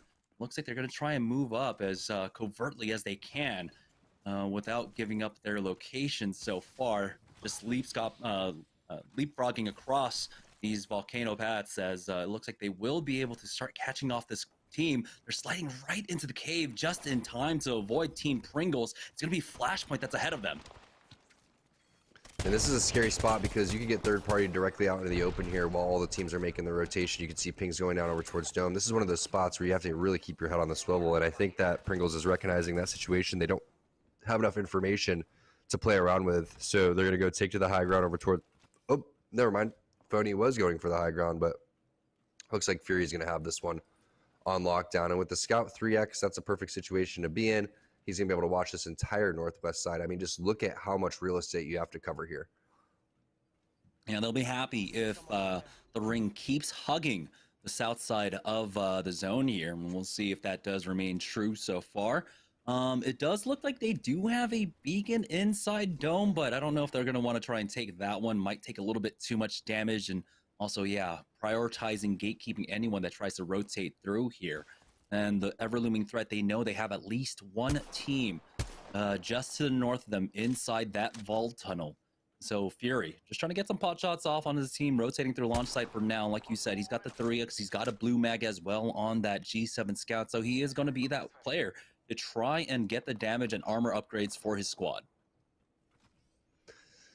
No doubt, Pringles is sitting here waiting for kill points. They want to make sure that they're locking down this choke, and it's going to be an interesting zone pull too. We're going to have to take a look at the map, and maybe when we take a look at the map, we'll also be able to see where the players are setting up, because Lava City is being highly favored right now. But while Lava City is being favored, this is a completely priority spot that you want to have, because again, the amount of kill opportunities that you're going to have on teams rotating in just like this. But you do have to be careful of any third parties that come through. Kubsky's going to toss down that Nox gas grenade. Z Davis goes down first throughout all this. Flashpoint is taking on Team Rice Krispie Treats, and Finicky's been stuck in this gas, so he's going to have a little bit of a cover from the knockdown shield, but not much visual clutter that he has to, so much visual clutter that he has to back off over throughout all of this. And that is Kubsky, the stinky man, coming through and tossing some more barrels. So the res can come through, but Bird's not allowing it, fresh off of his rat performance in the previous game, wiping all three players and only taking 25 damage.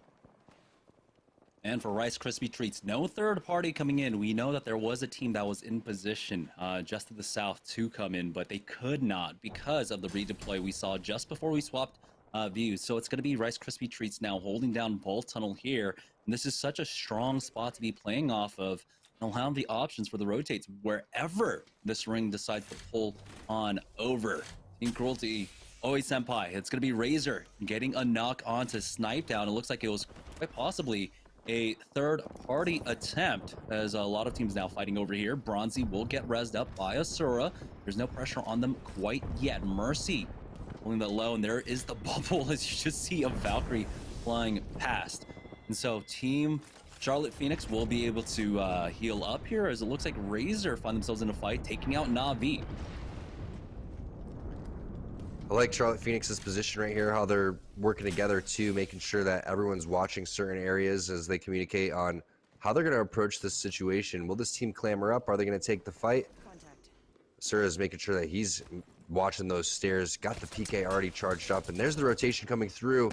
Really heads up play as they're going to go and take that jump pad and just bounce out of there. They don't want to deal with this team, and actually have Kuya coming in with a knock, and while that's happening, Naughty actually gets a knock over towards the side and the finish onto Hal. So a lot of different fights taking over as this zone is going to close. And nice job by Rockstar picking up some kills and assists along the way for Matt Pickett. And now he's going to have to be fairly careful, though. There's a lot of utility being used over towards this side, and he's also using some of his own.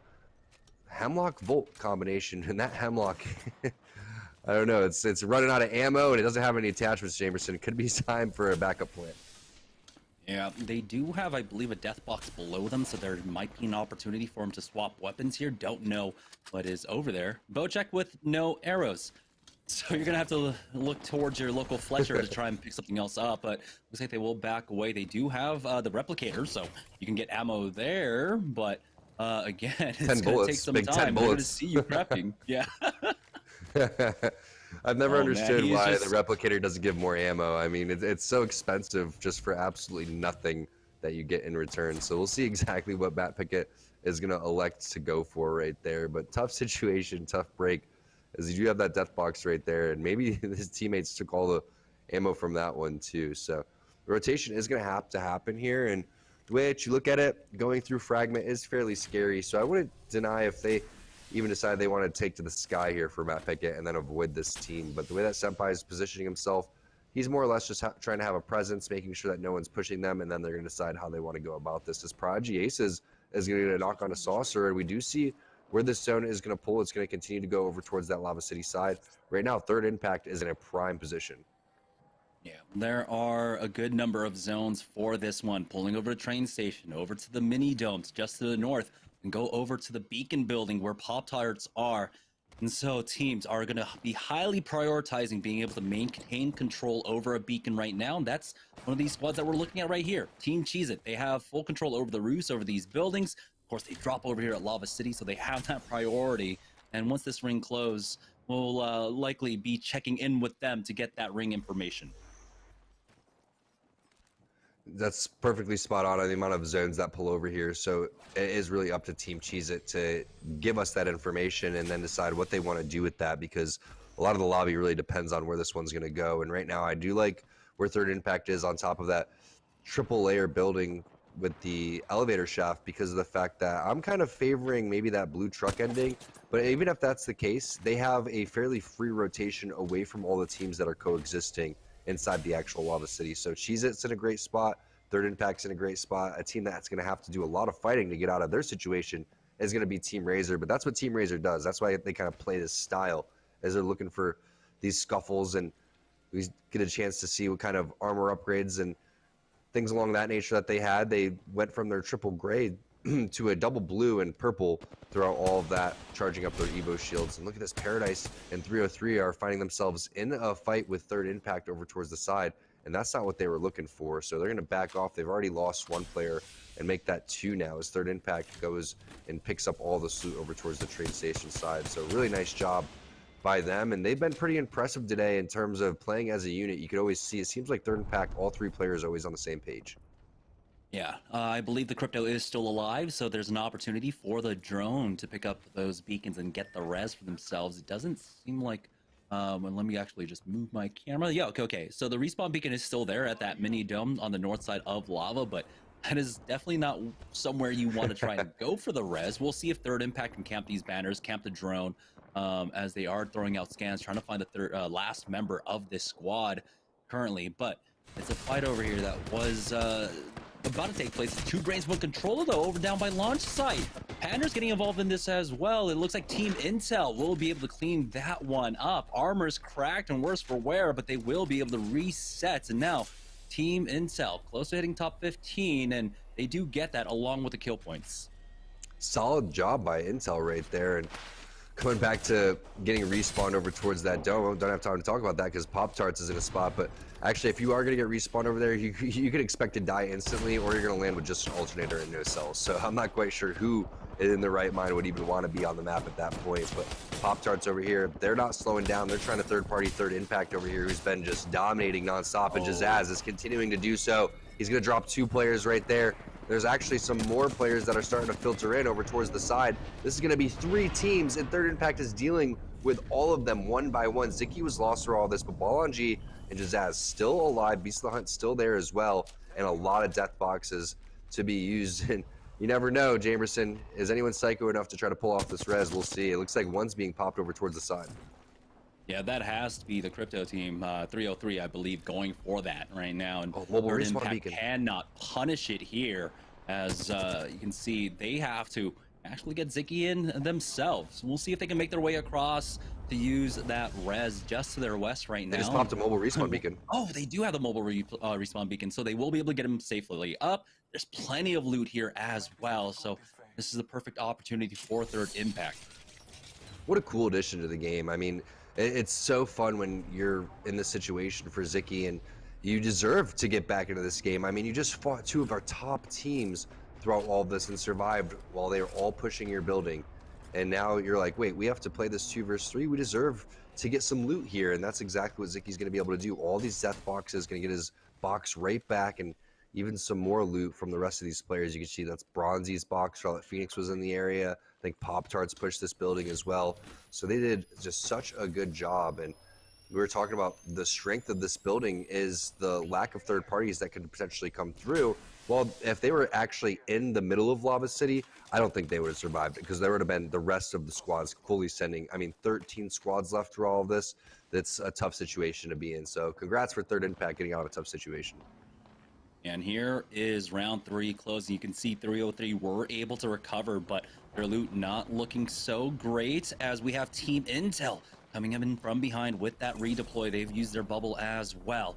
They've made their way on in, and they do have the safety of that first floor to hold down. And so they'll be safe inside the ring. We'll see if they get aggressive. A lot of teams in the area, like you said, smack dab in the middle of Lava City.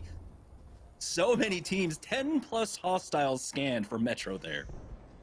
Absolutely ridiculous. It's just like ants over here, the way that we saw so many players in this vicinity. And that's why I like the way that Third Impact is playing this. Again, they're away from the teams. If they need to rotate, they're going to be A-okay. And I'm surprised that really no teams are even trying to coexist over towards that building.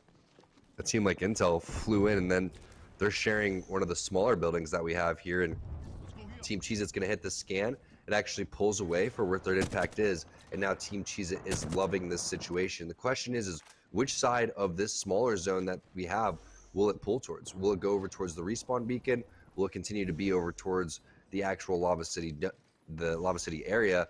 One thing's for sure, if it goes over towards the dome, all hell is going to break loose on these rotations. Yeah, they can go for that bubble beacon scan, but it's such a scary situation with so many teams underneath you. Rockstar, though, in a fight on the northern side right now. Matt Pickett is low, but he'll be able to get out of dodge. Never mind. Turns back around for Zach Mazer to take him out, but Trino picks up 2. It's down to the 1v1. Oi Senpai versus the last member of Cloud9. It's Gibraltar on Gibraltar action, trying their best to bubble fight here. Goes through the reload, hits for the flash, and will be able to take out Noct. Oi Senpai coming in clutch and will be able to get the res and get his team back up. No, the third party comes out. Looks like Nestle were in the area, and such a tragic way to go.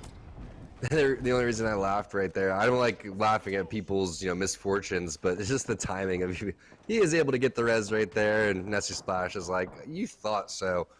Every time that you finish a fight and you're feeling good, well, there's too many teams in this circle to have you feeling really, really good. So now Team Cheez-It, they love the situation that they're in, but you're right, Jamerson. It's kind of scary to go for that bubble scan, because then you're down utility and you may need that a little bit later. But one thing's for sure, one team is already playing on top of the eggshell over towards the dome, and that's a nuisance to have to deal with. But look at these nice shots coming in from Rakanishu. He's going to actually make that player slide down after connecting for about 100, and now he's going to reset over towards the side. So I do like that play from Team Cheez-It. They are literally watching every single angle that they need to. One player is watching the outside, a couple players watching the inside, and then one player is kind of just going back and forth over here. So it's difficult. A lot of teams are trying to take your spot, and all these scans are coming through to check if there's any weakness in your armor, any weakness in your setup, and that's just not the case right now for Team Cheez-It. They're locking down every angle that they need to. Yeah, they are safe inside this next ring as well, so maybe the priority on that scan not that high of a value for them, as they'll be eventually figure out where the next zone is.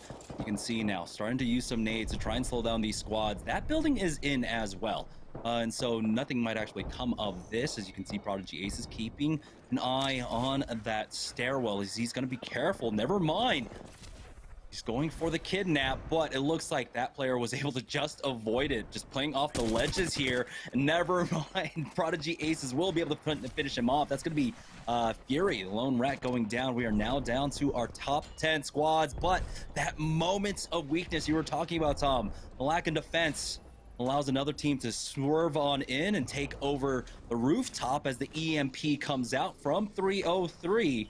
And I know they were sitting on, one of them was sitting on white armor, so that might be ultimate value for them with so many players here.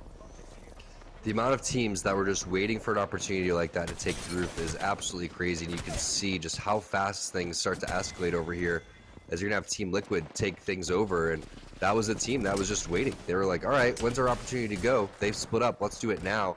And Cheez-It needs to wonder, is it worth challenging Team Liquid right now because of the possible third parties? And to them, they are going to back off because Hack goes in the vicinity with his flatline. That's going to be Team Razor getting the knock, and it's really not that bad of a situation for Team Cheez-It after picking up some kill points to just kind of lay low and stay on one level below, because you don't want to have to deal with all of these squads. You are the priority throughout all of this. So Team Cheez-It's like, okay, let's just kind of bait and switch over here. It is King of the Hill over towards the roof, but at the same time, we refuse to kind of, give up the spot that we've been holding for quite some time. Rakanish is going to take a decent amount of damage from a grenade.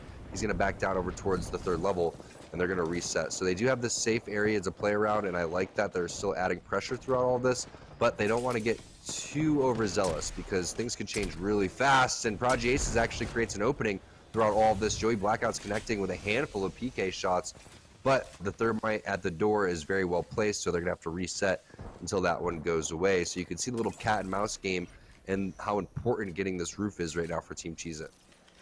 Another scan out. So much value from these Bloodhound players right now, as it's just scans on scans on scans. 8 squads remaining here as round at number 5 closes up, and we're gonna have 8 squads for this final slow circle. And whoever the team is onto the north, that's gonna be third impact, playing over by the eggshell. They are loving what they're seeing. They know that these are going to be free kill points as the teams are flooding out of these buildings at roughly the same time as well. So they've set up a cross angle. They're setting up to try and pick up as many kill points as they can when they drop down. Hope I don't get in trouble for this, but around the same time that I started commentating is around the same time the Bloodhound meta took an effect, because I just can't stand sitting in these buildings and just getting scanned over and over again. It just, for me, it never was fun, man. I'm sorry. I need opportunities to go around and make some plays. You're seeing a scan literally every 3 seconds right now. Bloodhound is just so strong. So please don't hate me for saying that, but it's true, man. Something needs to be done. It's just really not that entertaining, in my opinion. You get a wall hack for about 3 seconds. So maybe if we brought it down to 1 second, things would be a little bit more fair. As Team Razor, they take the roof over here. Things are going to close down. 7 full squads. Absolutely ridiculous. As the scans are coming through, everyone's going to find out exactly what's going on. There goes the defensive bombardment, and there's the bubble coming through for Zeratricky. It almost looks like he was going for the beacon right there, but they know this zone is ending right now. This is the slow circle, so he might actually get his bubble back up, but another defensive bombardment's been thrown down. They do have this corner to work off of as the zone slowly pushes them forward. Took a little bit of damage there, but it's nothing too crucial here. They won't be able to heal that one up. Is that another defensive bombardment going down as well? Oh my goodness, 3 in a row, and Team Razor somehow surviving throughout all this. Here's Team Intel on the outside getting shot up, though. You can see third impact have the angle on them. They have to drop below as the bubbles have been used as well. They have the fences to work off of for now as Team Razor do survive. 3, maybe 4 defensive bombardments going down on them. Team Intel try to take to the skies with this Valkyrie here. They're going to try their best to avoid a lot of this fighting, but this one might have come out a little bit early. Their hand was forced, though. Their bubble coming out early on, and now what is their plan? It looks like third impact are going to be forced out of their cover as well. As you can see, as soon as they hit the ground, they lose out on 1, and they are the ones that are the most vulnerable here, ending up back in the same position that they were in basically beforehand. Team Intel picking up a few kills, though. GS Bird getting finished off. Metro has gone down as Team Razor now dropping down. As you see the bubble being used by Zeratricky. That might just be a little bit of a bait, like, hey, the fight's over here, but no, instead, it will ultimately drop, and now it's the final 2 squads. Team Razor survive the absolute onslaught of barrages and come out on top to take game number 3. Everyone was so close right there. I wonder if they were still wearing their masks. I mean, you lift the COVID restrictions in some of these states, and the next thing you know, everyone's having a house party over towards Lava City. I mean, there was 7 full teams that were joining throughout all of that. And Razor, we saw the roof, we saw the play, the light post play was phenomenal right there. I think that Zeratricky was expecting his dome to go on top of the actual light post, but he's like, no, all right, it's just a bait. Anyone want to go inside this dome?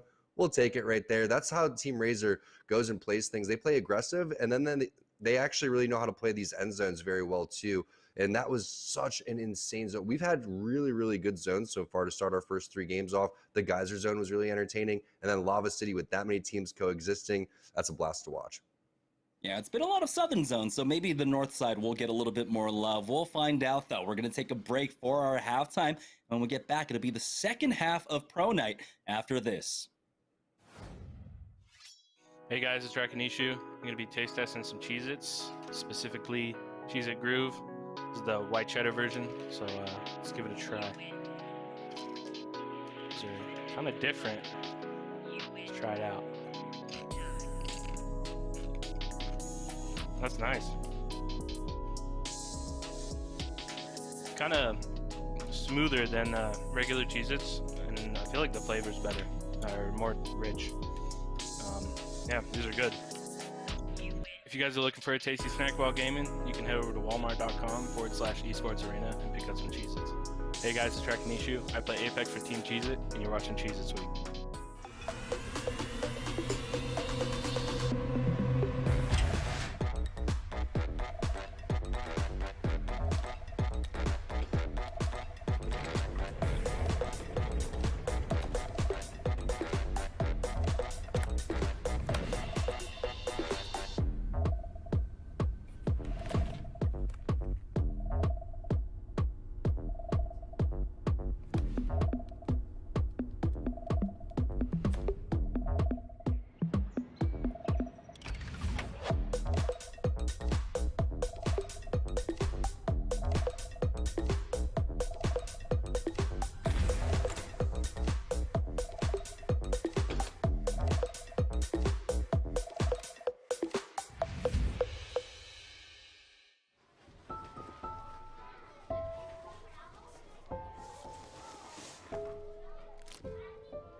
Hey, shake it, kiddo.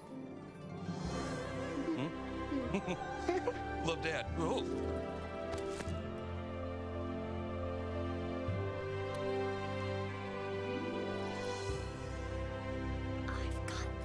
Kellogg's Rice Krispies Treats. A little love when it's needed. It's Kellogg's, Fruit Loops, Apple Jacks, Corn Pops, Tiger Paws. They're Jumbo. Jumbo snacks, snack time heroes. Go take them on the go.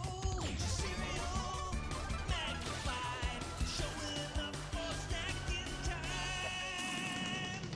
Jumbo snacks, snack time heroes. Go take them on the go. It's Jumbo. It's for snacking. It's Jumbo Snacks. Stack Pringles flavors. Make new ones. How much do you think Pringles paid these people? Hardly anything. Hey, you guys want to stack different Pringles flavors to create new flavor combos? Here, I'll go first. Pizza, barbecue, and jalapeno. The spicy barbecue pizza stack. Get him! Grandpa, what's going on? Pringles. We're trapped in a Pringles commercial. They must have taken us in our sleep. How can we get out? We can't, Summer. They warned me this would happen, and I didn't listen. Stack Pringles, make endless new flavors. Stacking Pringles to make new flavors. Make endless new flavors. Barbecue, wavy, and sour cream and onion equals a 3-layer dip stack.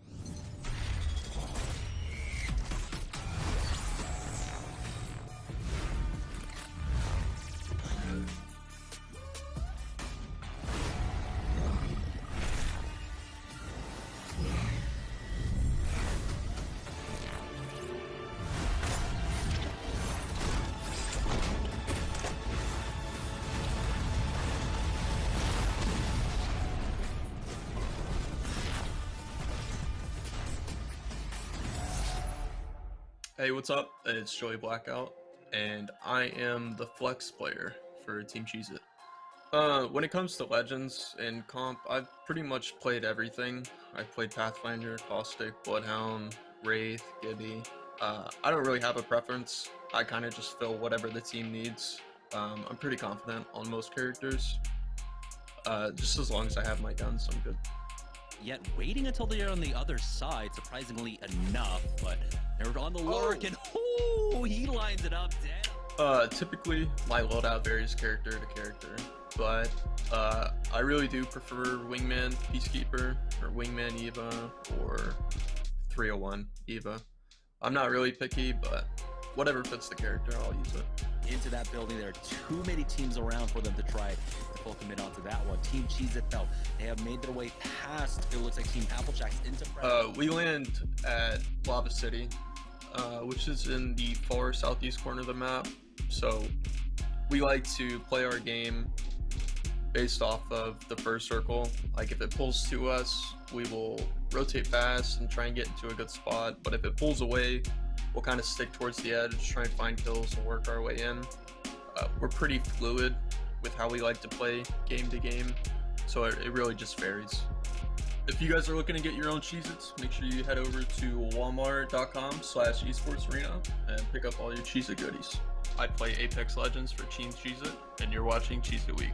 Hey, what's up? It's Joey Blackout. I'm about to try some white cheddar Cheez-Its. Here we go.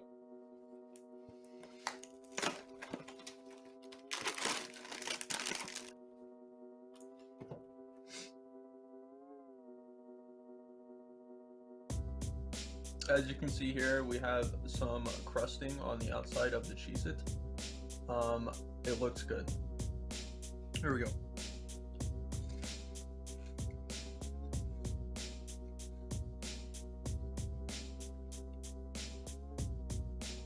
No, that's good. It's very cheesy, crisp. I like it a lot. If you guys are looking to get your own Cheez-Its, make sure you head over to walmart.com/esportsarena and pick up all your Cheez-It goodies. I play Apex Legends for Team Cheez-It, and you're watching Cheez-It Week. What's up, guys? It's Rakanishu.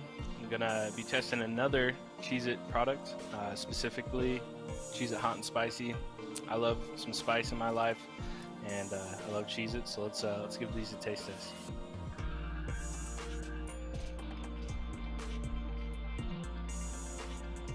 Yeah, that's good. It really changes up the flavor from just cheese. Add some little kick in there, a little zest. I really dig these. If you guys are looking for a tasty snack while gaming, you can head over to walmart.com/esportsarena and pick up some Cheez-Its. Hey guys, it's Rakanishu. I play Apex for Team Cheez-It, and you're watching Cheez-Itz Week. Hey, what's up, guys? It's Joey Blackout from Team Cheez-It, and today I'm going to be trying the hot and spicy Cheez-Its.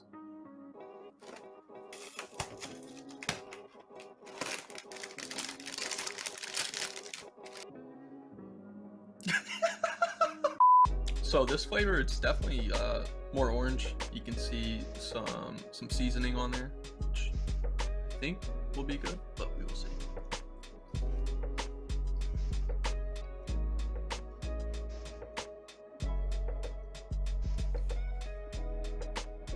That's pretty good. I can't tell if that's like Tabasco or not, but the hot sauce is really good. I enjoyed that. If you guys are looking to get your own Cheez-Its, make sure you head over to walmart.com/esportsarena and pick up all your Cheez-It goodies. I play Apex Legends for Team Cheez-It, and you're watching Cheez-It Week. What's your favorite smash? It's very refreshing.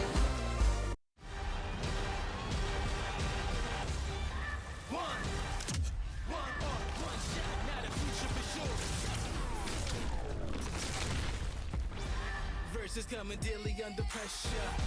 Working on applying the scheme. The true side trademark is at the edge of your dreams and talking. Yeah. One shot, now the future is yours.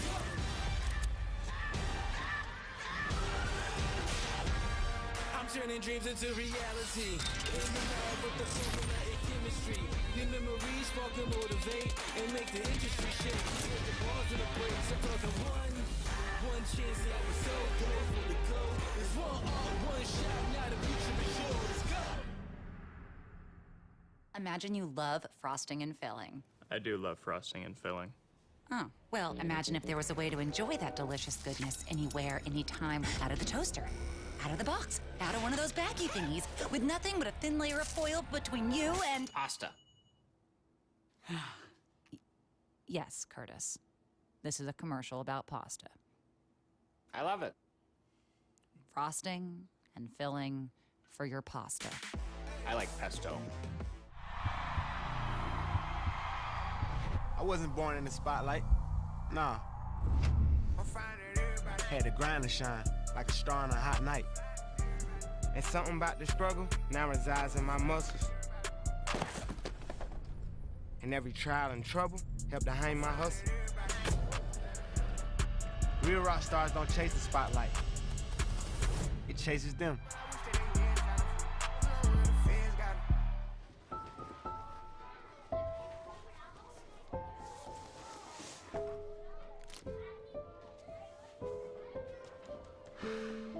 Hey, shake it, kiddo. Love Dad. Oh.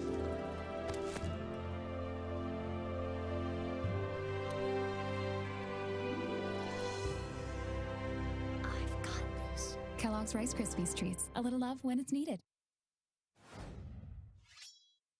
Hello everyone, welcome back to Cheez-It Week here at Series E. I'm your host Yeso, and we are at halftime. 3 games in the books, and it was Team Razor coming out in one of the more chaotic final circles we have gotten here in Series E, but they're able to finish out on top and grab the win as they continue that quest to try and chase down Team Pop-Tarts in second place. Let's check out our post-game stats here after 3 games so far, and it is Team Razor leading the way. Zara Tricky has got the boys humming. They're looking strong. We'll have to see if they can finally take a pro night here. They've been close a few times. Were just beat out by Team Liquid a week ago, but we'll see if they can do it here tonight. Meanwhile, it's Navi as pardon me. There we go. We got Kohia with 11 kills so far, kill leader through our first 3 games, and then mixing it up even more. Balanji leading in damage, just south of 4,000 damage through our first 3 games. So great start from all of these squads. We've definitely got more action coming. 3 more games today, but the nice thing is I have a guest with me here on halftime. Prodigy Aces from Team Cheez-It is ready to join me to sit down for an interview here before we get into our final 3 games. So let's head over to the GVO zone, see what's going on. All right, I got Prodigy Aces here. 3 games in the books today, 3 more to go. How are we feeling right now, my friend? We're feeling good. First game wasn't too hot, but second and third we got a good spot in zone. We just got to figure out when we have a good spot in zone how to get kills and still get good placement. Now you guys started off your sponsor week with, in fact, a win. Last night you started the first game, grabbing the dub. It's certainly a good way to build momentum with only 3 games left in your sponsored week.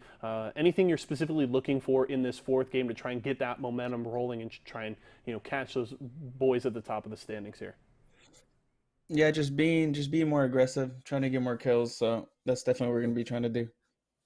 Now, you guys came into this week in a really tight contest. I highlighted it at the top of the show. Team Pringles looks set to win this season. Team Pop-Tarts and Razor in a bit of a contest for second place, but it's a battle between you guys and Team Applejacks for 4th to grab that final spot to auto-qualify for Season 3. You were ahead by 2 points coming into this week, back by 9 to start tonight, so it's a really close contest.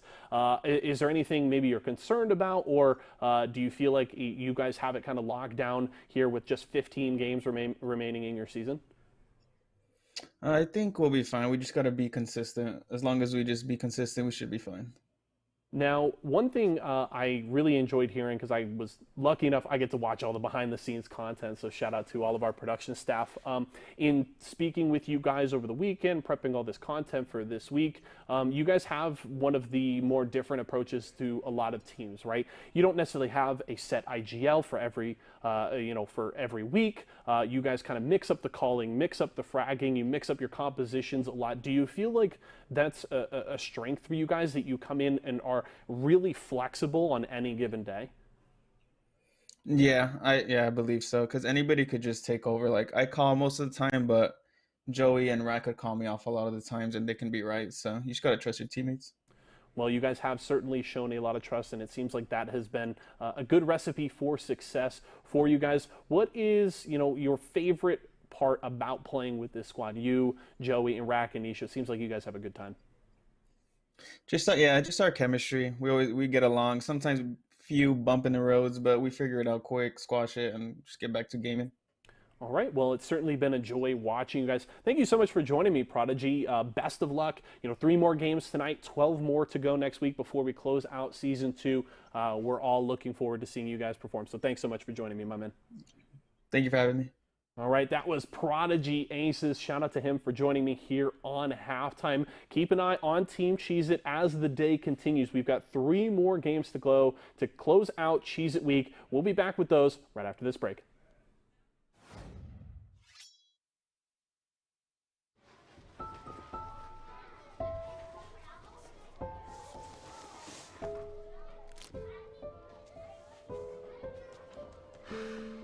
Hey, shake it, kiddo. Love Dad. Oh.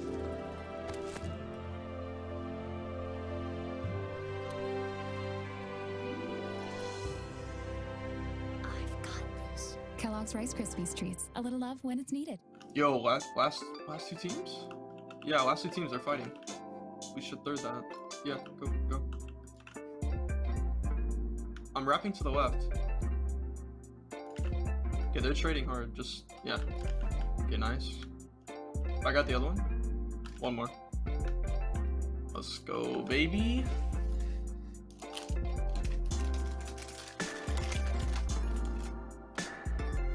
If you guys are looking to get your own Cheez-Its, make sure you head over to walmart.com/esportsarena and pick up all your Cheez-It goodies. I play Apex Legends for Team Cheez-It, and you're watching Cheez-It Week.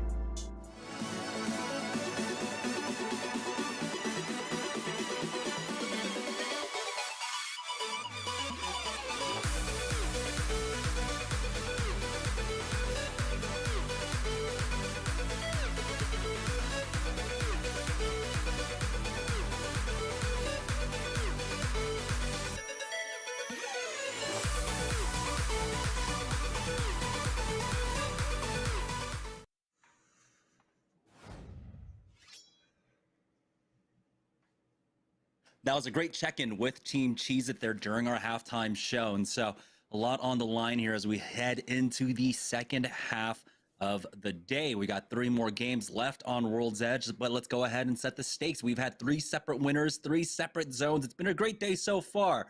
But who stands on top right now as we're getting ready for game number 4? Checking in with the Mobile One leaderboard in just a moment, but it was beautiful to see. I mean, we saw at the end there in game number 3, Team Razor able to stick it out throughout all of the defensive bombardments that were coming down on them, Tom. Yeah, no doubt about it, too. And I mean, every game has been important for Razor in this season. It's important for everybody, right? But yes, last week, when you just think back when they were in 5th place, it's crazy because they were the #1 team in season 1. And now we're really starting to see with Serial coming through. And hey, Muffins was a great addition, right? He was fantastic. They set even Series E records.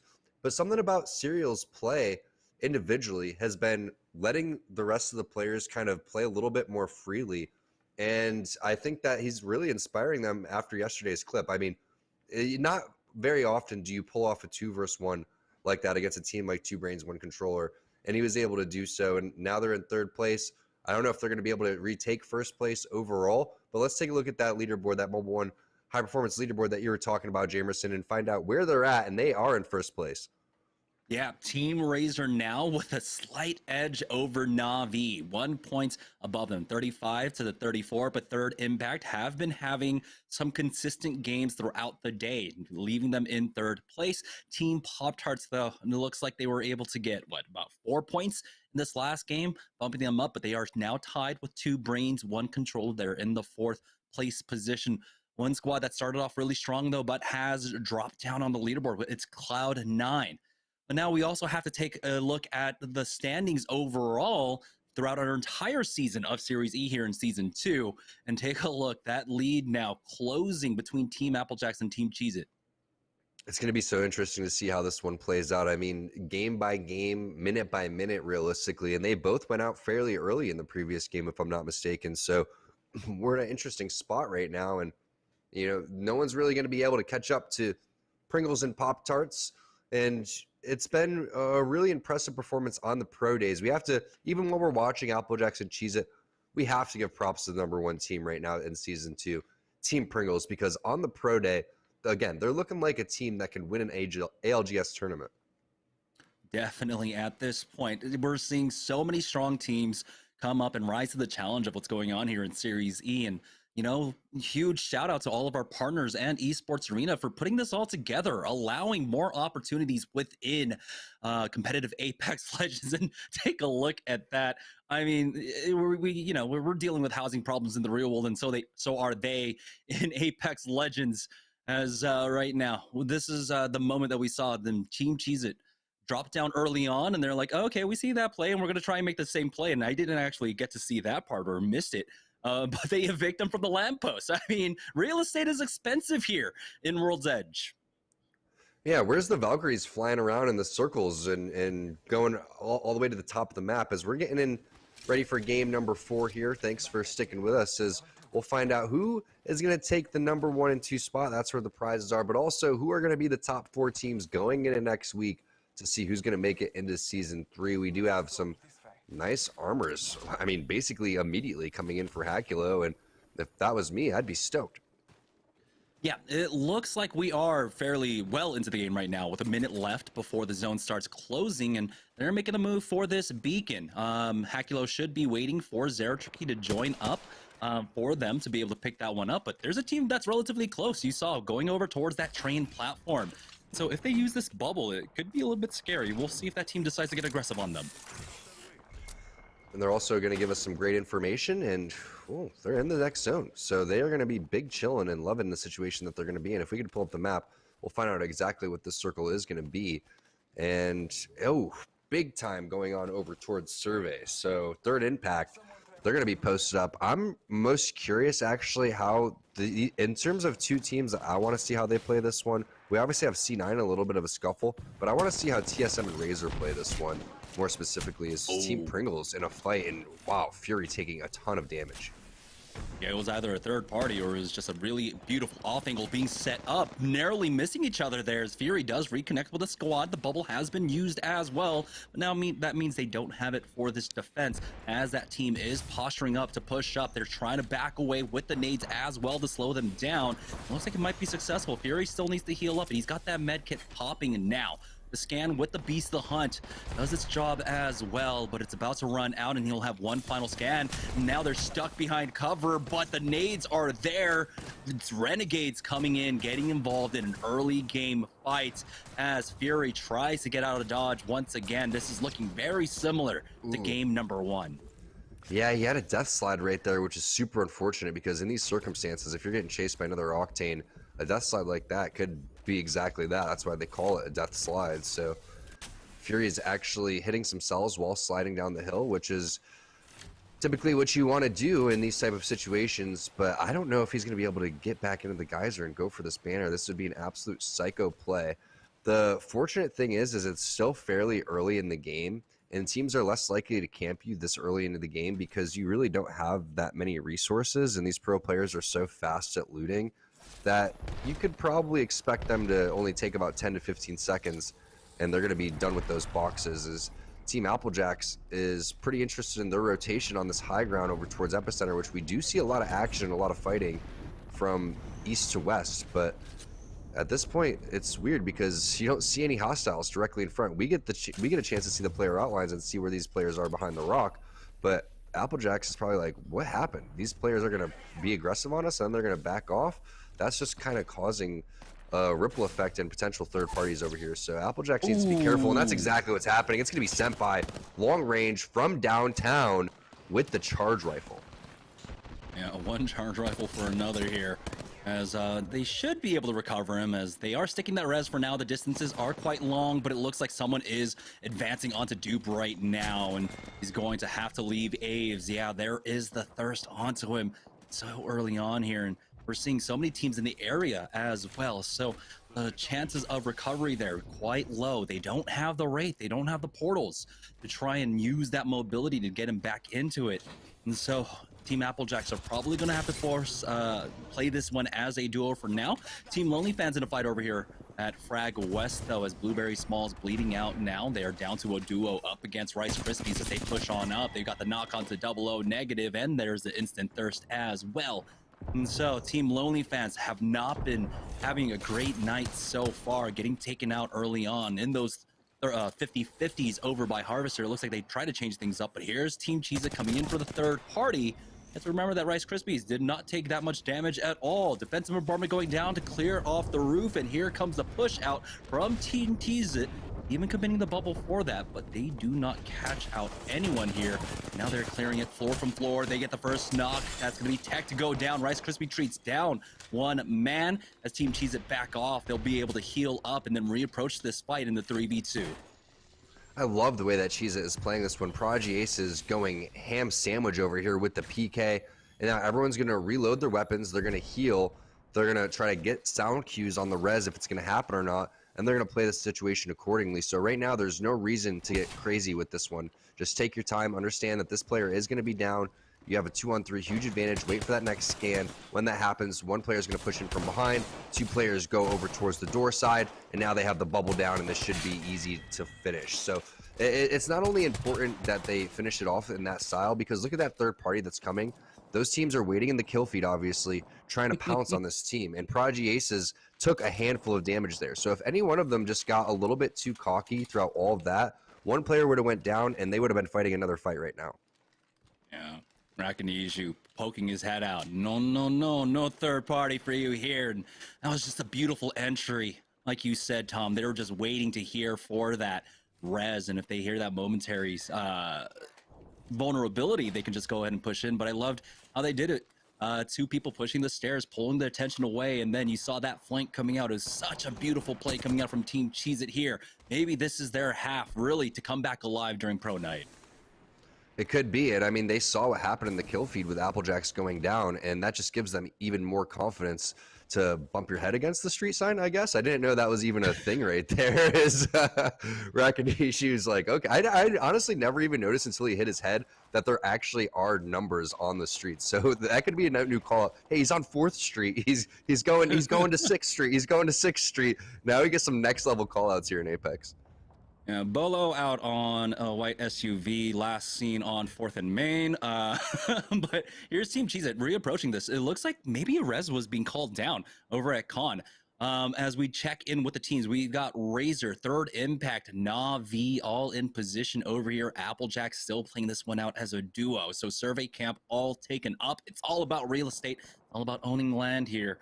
So they are going to be safe for this one. It's going to be a huge standoff for the most part. Already down to 18 squads, so things have slowed down a bit, but we know how quickly it can get volatile in these lobbies. And that's what's key is, I'm not quite sure if Applejacks was able to survive, but we knew this was pulling Survey, and they were over the... Ooh, nice shots right there from Serial. That's what I'm talking about. Serial just does these individual plays where you know he's been grinding from bronze to, you know, masters on some 2nd, 3rd, 4th, 5th account, and he just does these crazy plays like this where he just shows the amount of work that he's been putting in, and he's been waiting for a team for so long. And not only that, to be able to in-game lead on this stuff while he's pulling off individual plays like that is just phenomenal. So props to Serial for not only the plays that he was making yesterday, but just all the plays he's been making since he's joined Team Razor, really putting in some serious work. Yeah, they tried to go in for the third party on Third Impact there. You saw the instant 180 turn around. Nope. Let's go back to our original spot. But all the effort coming out from them, they are trying to stay proactive here. Of course, these kill points in the early and mid game are very important. We're seeing, we saw, I believe, Team Pop-Tarts. They had, 15 kills in game number 1. They ended up in 3rd place, got 7 KP, but they were 22 points overall and the leaders after the first game. And so it's super important to be able to find these timings. Right now is not it. You can see now, better look at the ring and who we have around, as Team Intel might find themselves in a small engagement over at Skyhook. Liquid looking to hold out teams over at the tunnel. And we have Cloud9 that are trying to gatekeep the western side of the map currently. I love TSM's having fun with this one, trying out new comps. We have Snipe down on Valkyrie over here. It's like, was that the ring pulling over here? No, that's Reps in his black market with the Loba ult over here. So it's not pulling over towards Epicenter, more so going to be over towards Survey. That's why you saw all the teams posturing over there. Team Intel, they're stuck right now. They are ready to fight this fight. The bubble has been used. Good shots coming in from Pandas with the R9. Does have the EVA 8, but that thing without a bolt is pretty ugly to use. So 6 takes a handful of damage over towards the side. That's going to be Rocker Gets answered right back with Metro, and you do have this player on shield. Damage does get the battery off, and Pandas is like, whoa, I am out of here. Nice map movement coming around, using the pillar, gives him the juke ski, and there's the finish as well coming in from Metro. What a job by Pandas, kind of hitting the Madden strafe over there. And here's the third party coming out from Cloud9 to punish Team Intel there. You can see still one bleeding out. Zach Mazer will get the knock on to Metro. They got the finish onto 6. Now they're looking for the last member here, but looks like Panders will bleed out to the ring. Team Intel are out, and again, time is running out. We have 14 games left to go in Season 2. On board with Blight for Team Lonely fans in the Tomcat Ratcam of game number 4. Yeah, and he has a team coming up over towards the side. I'm not quite sure if... Yeah, that's the gun you want. But the problem is when you switch like that, you give a little bit of a sound cue. And I'm not quite sure if that team did hear him. So he's going to be safe right now as we just, look at this icicle over here. That looks fairly cold. I'm surprised he hasn't froze yet, as skinny as Octane is. But he's got metal legs, so he should be fine throughout all of this. And that team did leave. So nice job by our rat over here on Lonely Fans. That's going to be Blight. As we switch on over to Rockstar. Rockstar is locking down another pretty popular spot that you see teams use, and having the charge rifle here is just going to be so annoying for everybody that's trying to rotate. Unless you have a charge rifle yourself, you're really not going to be able to stop Senpai, because he's got the 4.8 over here. He's got help from Pickett over towards the side. And this is an opportunity for looking, for teams that are in shambles or teams that are late on a rotation. This is what you're hoping for Team Rockstar. You're kind of trying to avoid a full 3-on-3 fight on this hill, but it looks like right now they already have a huge advantage. Pickett puts down way more damage than he took. Oh, Bambino answers with the longbow. Yeah, longbow. Longbow. Don't get to see it often. Matt Pickett has gone down now. What does Rockstar do? That was their mobility. They have not been able to recover the banner. It's kind of just stuck out there with 30 seconds left to go. They're not going to really have an option to pick it up either. Barring any miracle here, Oi Senpai are trying to find a knock, but you can see Oi Senpai tries to get up for that high ground. He's still on that charge rifle. He's got the PK at the very least for the close range engagement, but yeah, it is completely lost there. And I don't know. Yeah, there we go. He does spot out this team pushing up just below them. Barely gets any damage off. Throws down the defensive bombardment. We'll see if they have a bubble here. The other side doesn't look like it because it's all mobility. They're taking to the skies. They got the knock, asking to go down. That's 303, losing out on 1. Trinal. Beautiful coverage fire there, but they're still up top. They might be able to get the res. We'll see how much pressure they apply. Only one person can climb at a time, and it looks like they're going to try to get the knocks, 3 knocks with the thermite, but they just narrowly miss. They fall back to try and get a better angle on this one. This is their chance to capitalize off a mistake, off of this aggression. EMP even being utilized there, but 303 are still stuck. Defensive bombardment will force them back just a little bit, but he got flanked from the Wraith. ASCII coming in with that Spitfire will take out Oi Senpai, and Trinal will be taken out by Albralele of all people. I believe they were playing over by the train tunnels, and so that's surprising, but that's 1 kill point stolen away from 303. Yeah, 303 could have played that a little bit more aggressive. Nice job by Alblali coming through with the cleanup. Back on board with Team Cheez-It. Nice shots coming in from Joey Blackout. That's going to be Mercy from the Charlotte Phoenix going down. Now they know they have the huge advantage. The rest of the players are going to start to push on this one. Knockdown shield being used. Reknishu takes a handful of damage. Good shots there coming in from Joey Blackout. He does take about 100 damage, so he's going to back off. And it looks like TSM, is in the vicinity over here as Hal is going to hit a battery. And they're going to decide how they want to approach this situation. So Snipe Down not able to connect with that missile barrage, but still has nice control over this entire hill. And oh man, we got some campers down at the rock. Oh, imagine if that was a Spitfire instead. He could have just laid into them completely. The Hemlock with the white mag, not enough to. Or if he had his missile barrage. 3 players there. He definitely tried though. But now they're in a little bit of trouble, but it looks like they are going to be able to heal up. And Team Cheez-It, just call it there. They went on an expedition to see if they can find anything up against TSM, but they instantly retreat now. The ring is pulling away, and we knew it was going over to survey camp. A lot of these teams stuck down here on the south side. It's going to be a huge scramble for this rotation. There's 35 seconds left to go. They need to try and find an opening now. we've been really blessed with these zones today, honestly. They've been so entertaining to watch from, caster and fan standpoint, but from a player's standpoint, these are what you hope for. You hope for just, I would call them normal zones, right? Like your zones that you can predict where it's fairly even for all of these teams, and that's why we saw 7 teams in the final zone for game number 3, I believe it was, and now we get a chance to see another really, really fair, in my opinion, zone where these teams have practiced this over and over again. So we really get a clinic on how to play this from all different points of views. And here's Team Liquid taking that high ground. This is the position you were talking about, Tom, about how it can be so strong on the eastern side of Survey Camp to lock down. You have so many high ground options. And Team Liquid, they're so good on their team fire. They do spot a team coming in, and it's TSM with the redeploy. Snipe down has been punished, but they do have the dome down to try and go for that res. We'll see if they can pick up any more here. EMP out from Flanker as they are not able to punish them quite yet. Flashpoint actually gets the knock onto Albralele, who is up on the high ground, but again, we'll see. No team should be able to punish this and push them here. And so we do have the res coming out from Nocturnal. TSM not out of hot water quite yet as they land right on top of third impact during this rotate now. And Hal's the one to go down. It's all up to Reps on the low, but who will get finished off? Looks like by Team Razor. So Team Razor biding their time here. Now they are safe for the time being with 1:15 left to go. Zone will be pulling away from them.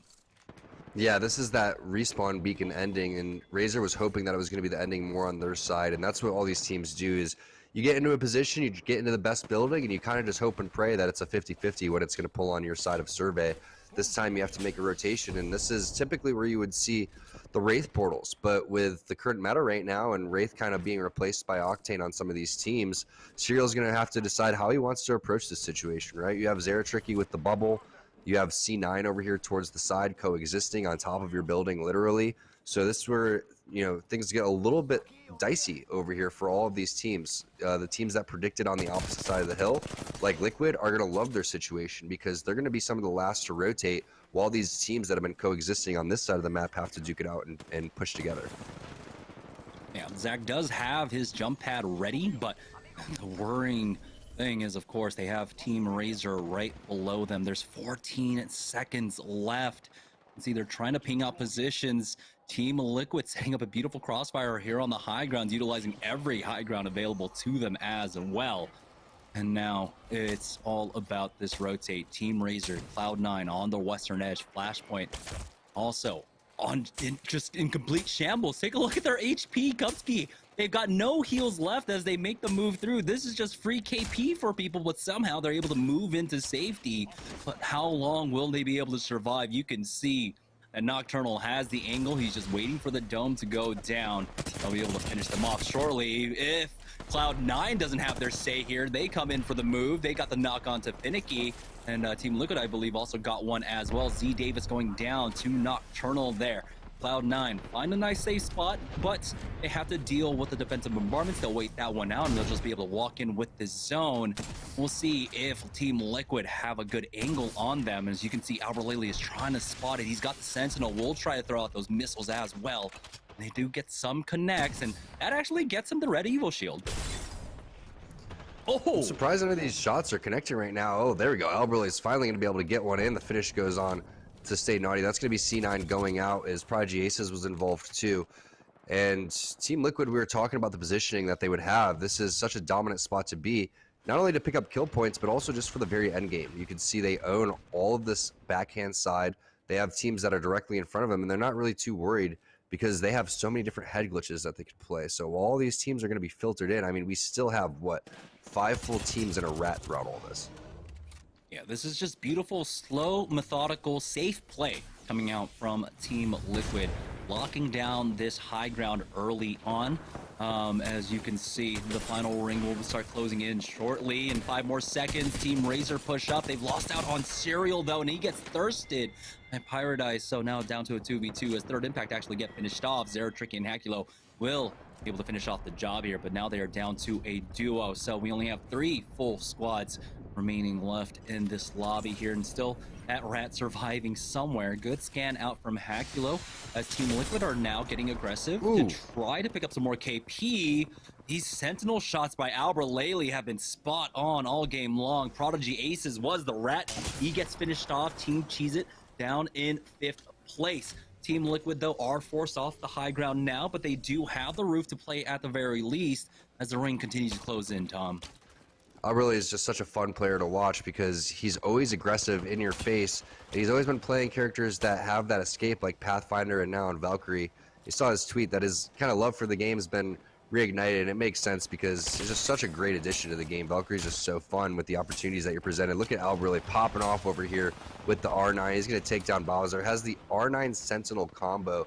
Flankers playing over towards the side with the crypto, and it looks like Al actually takes a ton of damage as Pal comes through with the EVA 8. The finish comes through and the flush as well. So now in a 2-on-2, what is this? You got 7 players left? I don't know if they're 2v2v3, so whoever has obviously the team of 3 is going to be loving what they see right now, but it's going to be up to Nocturnal on the high ground to be able to do some serious business. Razor comes through with the armor swaps. Here's that full squad that we were talking about. We don't know exactly who that is, actually. That's 303 surviving through all this. So now 3-on-1 situation. 303 is going to make easy work of that one. They were just waiting, biding their time, waiting for the chaos to disappear, and they poke their head out and come out with some really nice, fantastic cleanups. Yeah, great win for 303. We saw them get into this position early on and hold it down.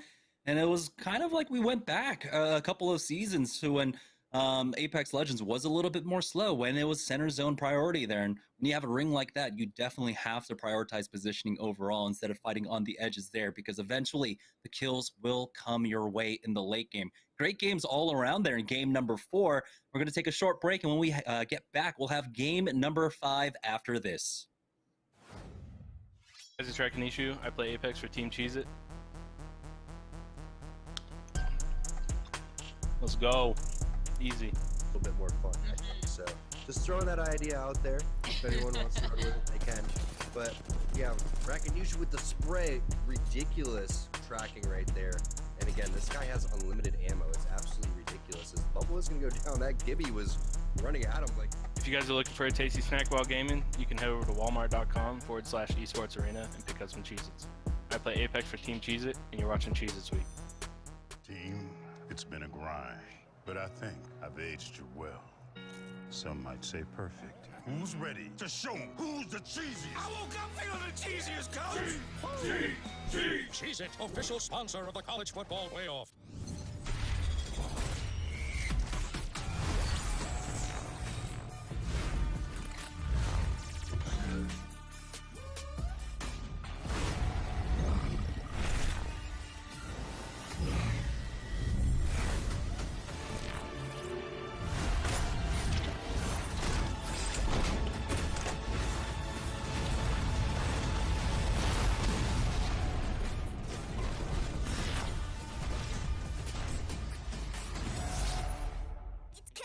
Fruit Loops, Apple Jacks, Corn Pops, Tiger Paws, they're Jumbo. Jumbo snacks, snack time heroes. Go take them on the go.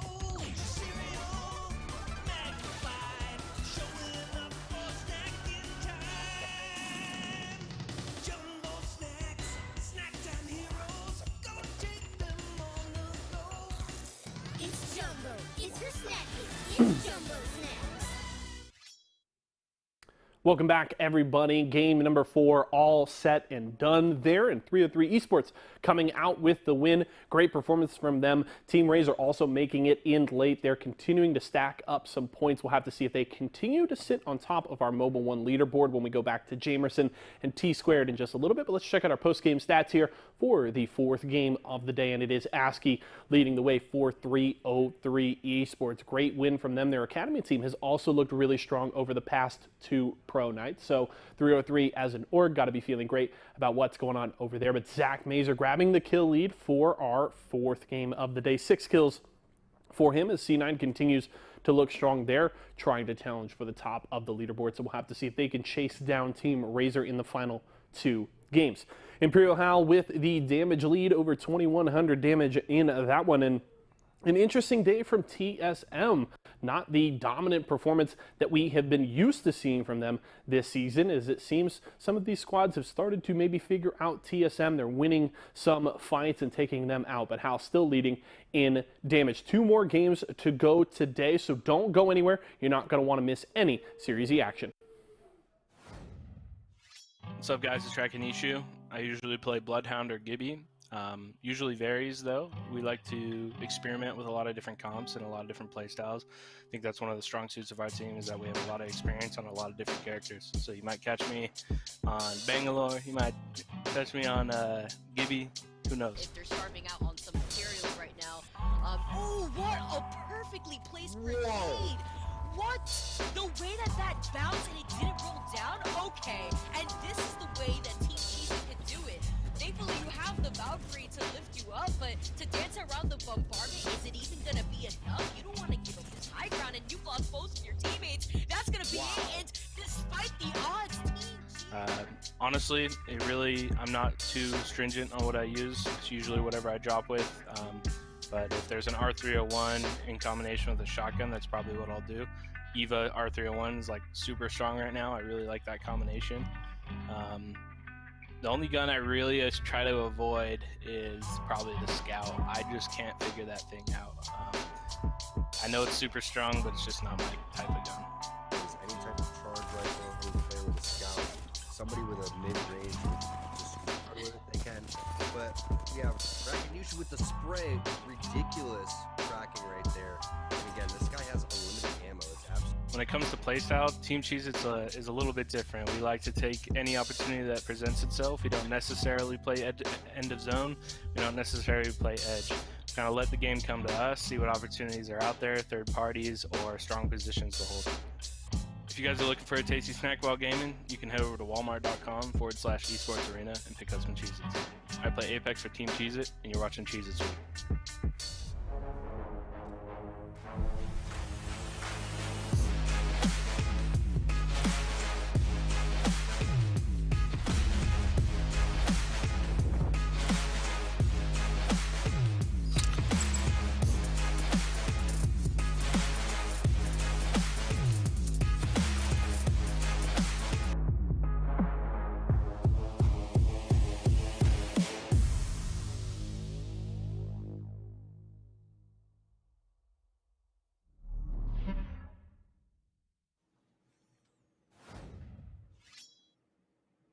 All right, welcome back, guys, to Series E. We had 303 Esports taking game number 4, and it's been such turbulent games all day long. Our leaderboard is getting shaken up after every single one, so let's go ahead and take a look at the Mobile One leaderboard when we get the chance to check in, because I have no idea who's in the lead. Team Razor are still in the lead here in first place with 48 points.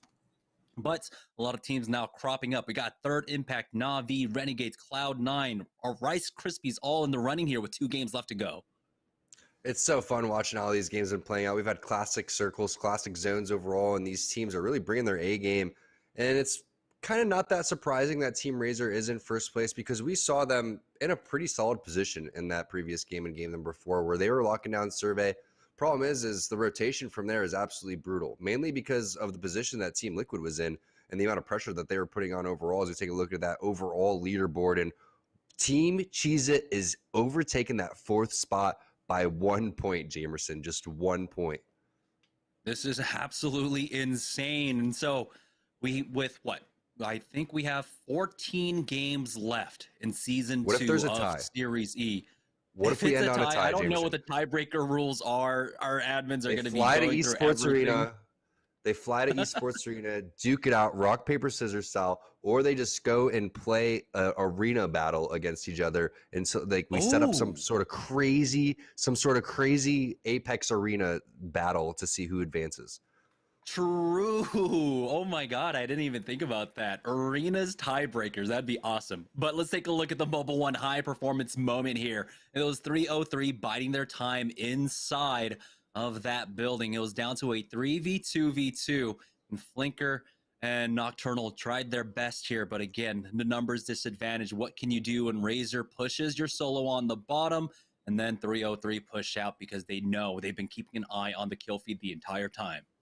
That's the one small problem with Crypto is in these really, really crazy fights, he falls off just a little bit because you're torn between going into your drone or if you want to, you know, be involved in the fight, right? So when another team adds pressure onto you like that and things get really, really hectic, you don't have time to go in your drone and pull off the play that you want. That's why you see those drones being set over towards the side and they hit the, you know, they already have it preset so they don't have to even worry about that. But at the same time, you know, bloodhounds, et cetera, are going to show exactly where players are. So unless you're, you know, playing fairly safe and the aggression isn't on you, Crypto's great in that scenario. But it's just unfortunate that so many players were putting their focus over towards Team Liquid's side because they knew Team Liquid was just popping off in the kill feed and just doing so much damage from their side of the map.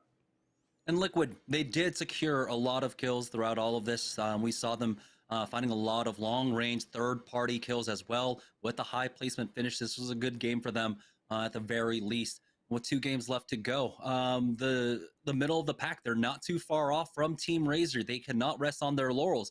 You still have a lot of teams that are vying for that first and second place position. And so Team Razor needs to remain consistent with 2 games left to go. We're heading in to game number 5. We'll be joining on board with 303 shortly here. You can see this one started off on the eastern side. So great things for 303. They're dropping over at Geyser, so they'll be able to drop down real quickly and start moving. Yeah, and you love to see their composition too. More cryptos being utilized, and it's a very strong legend if you're able to do it right. You get you get so many different utilities, right? You're getting the free eye in the sky. You're getting the free drive-by scans on the beacons. You can pick up your, and here we go. There's the drive-by scan. It's just, fake out. Fake out. You got to get a little bit closer there. There he goes. The drive-by scan. Look how far, 200 meters away to get that scan. So if you don't have your scan over towards the Geyser side, you just do that. Yeah, it slows your loot pathing down just a little bit, but that's just phenomenal utility. Then you know what you're able to do by grabbing the banners and being able to get your teammates back into the game. So I do think Crypto is one of the strongest legends, and we're still waiting to see more players kind of get used to having a Crypto on their team. Honestly, even after season, it's just such a complex character to play at this high of a level. You need someone willing to put in the time.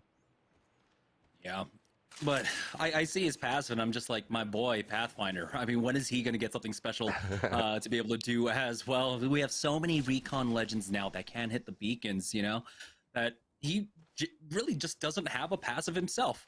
Joining on board with our lobby leaders, though, it is Team Razor right now, currently sitting in first place. I believe about a 5-point advantage over our second place team. And despite being in Skyhook, their loot definitely does not look like it. They're still sitting on whites. Hakulo is trying to hit the ultimate excels. I think either they're worried of a pending fight coming shortly here, as you can see how safe he's playing on this loot path. Yeah, again, just unfortunate with the armors. For some reason, Razor hasn't been getting very good loot out of the Skyhook area. And they're dipping out at a good time. 140 on the clock is a very fast rotation and some Phoenix kits along the way. But it's like, what's the point? We're just trying to charge this thing up at any given point in time. So they're going to have to find some long-range shots. And, I mean, an Alternator EVA 8, we saw this right before. They were able to get out of this situation and maybe even win the game. So Razor's done some phenomenal things as we see some balloon rotations coming in from Na'Vi. And Navi's been having a solid day overall. We saw what they were able to do over towards that Geyser zone, picking up a lot of kills. And they also picked up that scan for us. The ping's going down over towards the Dorito buildings. And I think they may even try to lock one of these down. It looks like that's what they're going for. Yeah, quite possibly a staging ending here, but this one can pull any number of ways. Maybe over to the northwest thermal station choke. There are a lot of them, but playing right here in the center of the zone can definitely work out for them. They don't have the Valkyrie redeploy, so they need to try... wait, I don't remember if Navi's playing it, but if they do have the Valkyrie, they will have the options, of course, to move around here. Navi was Crispy not. Treats, though, they do not, and they're sitting on double white armors along with the blue for themselves here. And with the zone ending basically right on top of them, they didn't have options to try and go for some cursory loot, so this is all that they're stuck with. This is such an important zone to get into that everyone's prioritizing a fast rotation. The 3X is going to be fairly strong here for Bird. Kind of a waste of ammo at that point until those players start to land. And also you don't want to get ripped over towards the side, so Bird's paying attention. And Hey, you're talking about when's Pathfinder going to get some love? Here we go. TSM busting it out. The old composition. I don't even know if Snipedown knows how to use the grapple. I am all here for it, though. At this point, we'll see. I don't know how it's like playing Pathfinder on controller. I feel like it has to be difficult, right? I mean, it's good if you have buttons in the back. Okay, it's just like sometimes you need to change the trajectory, like if you want to, you know, keep an eye on where you're sliding and such. But yeah, all props to anyone who can do that on controller. But TSM, they're looking great in terms of loot. They've My got money's the on purple TSM. armor, they've got the blues. Yeah, it's bringing back El Clasico with the Watson Pathfinder here, and so I love to see it. This may be when Hal falls back in love with Wraith over here and switches off Octane. You never really know because he's always been the best Wraith here in North America. So to see him back on Wraith is pretty exciting, and to see Reps back on over here too, rocking the Watson, always one of the strongest Watsons that we had. So many tournaments won with this classic composition. As we hop on board with former teammate over here, Albrelli, to see what Team Liquid's up to. They're getting a little EMP action coming in from Flanker. He takes a little bit of damage himself, but the bubble thrower is down, and it looks like Team Razor is the team that was doing to him. Again, with absolutely nothing, Team Razor comes through and finds Team Liquid. Yeah, from whites to now purple and blues here. Already got the first knock as well. They haven't secured the thirst quite yet, though. And looks like Serial is on the lookout for it. He hears him crawling along, will be able to take out Nocturnal here. So Team Liquid now playing this one as a duo currently. We'll see how long Team Razor stick around, though, if they stick around for this banner, and Serial will be able to pick up that gold armor for that. Team Razor, they're playing on the edge, and you have to imagine that they might have consigned themselves to this. They're okay with playing on the edge here, especially because they've already picked up some KP. Really tough situation to be in right now because it looks like Team Razor is going to stack this and go for even more loot into the box, more resources. And remember, they were in shambles, so this is kind of what you do when you're, you know, kind of, are we camping the banners? No, we're just taking our time looting over here for Team Razor. But yeah, they are camping the banners. I mean, Team Liquid's just too good of a team. And not only that, when you camp the banners, you're not more or less just saying, we don't want this player back into the game. You kind of are at the same time. It's more that you want the kills, right? You want the kill opportunities. So they're going to leave that, and there's probably like 15 seconds on that banner right now. So if someone wanted to get crazy with it, they could go for it, and I'm not quite sure if Team Liquid was willing to do that. If anyone was going to do it, it probably would have been Albrelli himself. So nice job from Team Razor from being down to coming through and on the come up over here, and they're going to, like you said, play the edge and just look for kill opportunities. Looks like they have another full squad ahead of them as well over here at Countdown now, heading for the blues, and they weren't able to get that many other armor checks, and so no pressure quite yet. Still sticking around this banner just in case Team Liquid try to double back for it. Like you said, Tom, I don't think that's going to happen, and there is the scan from Hakulo. That beacon has to have expired at this point. It might be moving shortly, and they have options there. They don't have to run into the team that's over on the other side of Countdown. They can move through Lava Fissure if they want to get into this next zone. Yeah, and Team Razor's kind of just taking their time here. It's pretty funny how they play because they have so many different ways that they play this game, where you just saw them in the previous zone and survey get directly in the middle. But here they're going to say, okay, we're going to play around on the edge. And it's all depending on so many different situations, right? Where it's pulling, what your loot is, etc. But, you know, to be able to not just be a one-trick pony here and to have multifacets to your game, I think that's really, really impressive from Team Razor. So it also shows the variety in shot calling that they make, is they're not just a skirmish team. They excel in playing a lot of different ways, and that's what you need to do to win these tournaments, and they're showcasing that right now. So Team Pop-Tarts over here sitting in second place overall in our standings. Razor is actually in third place. Pop-Tarts has been, you know, keeping kind of quiet today. We saw some really great plays from Lucas a little bit earlier and when they were popping off early, but they've kind of quieted down since then.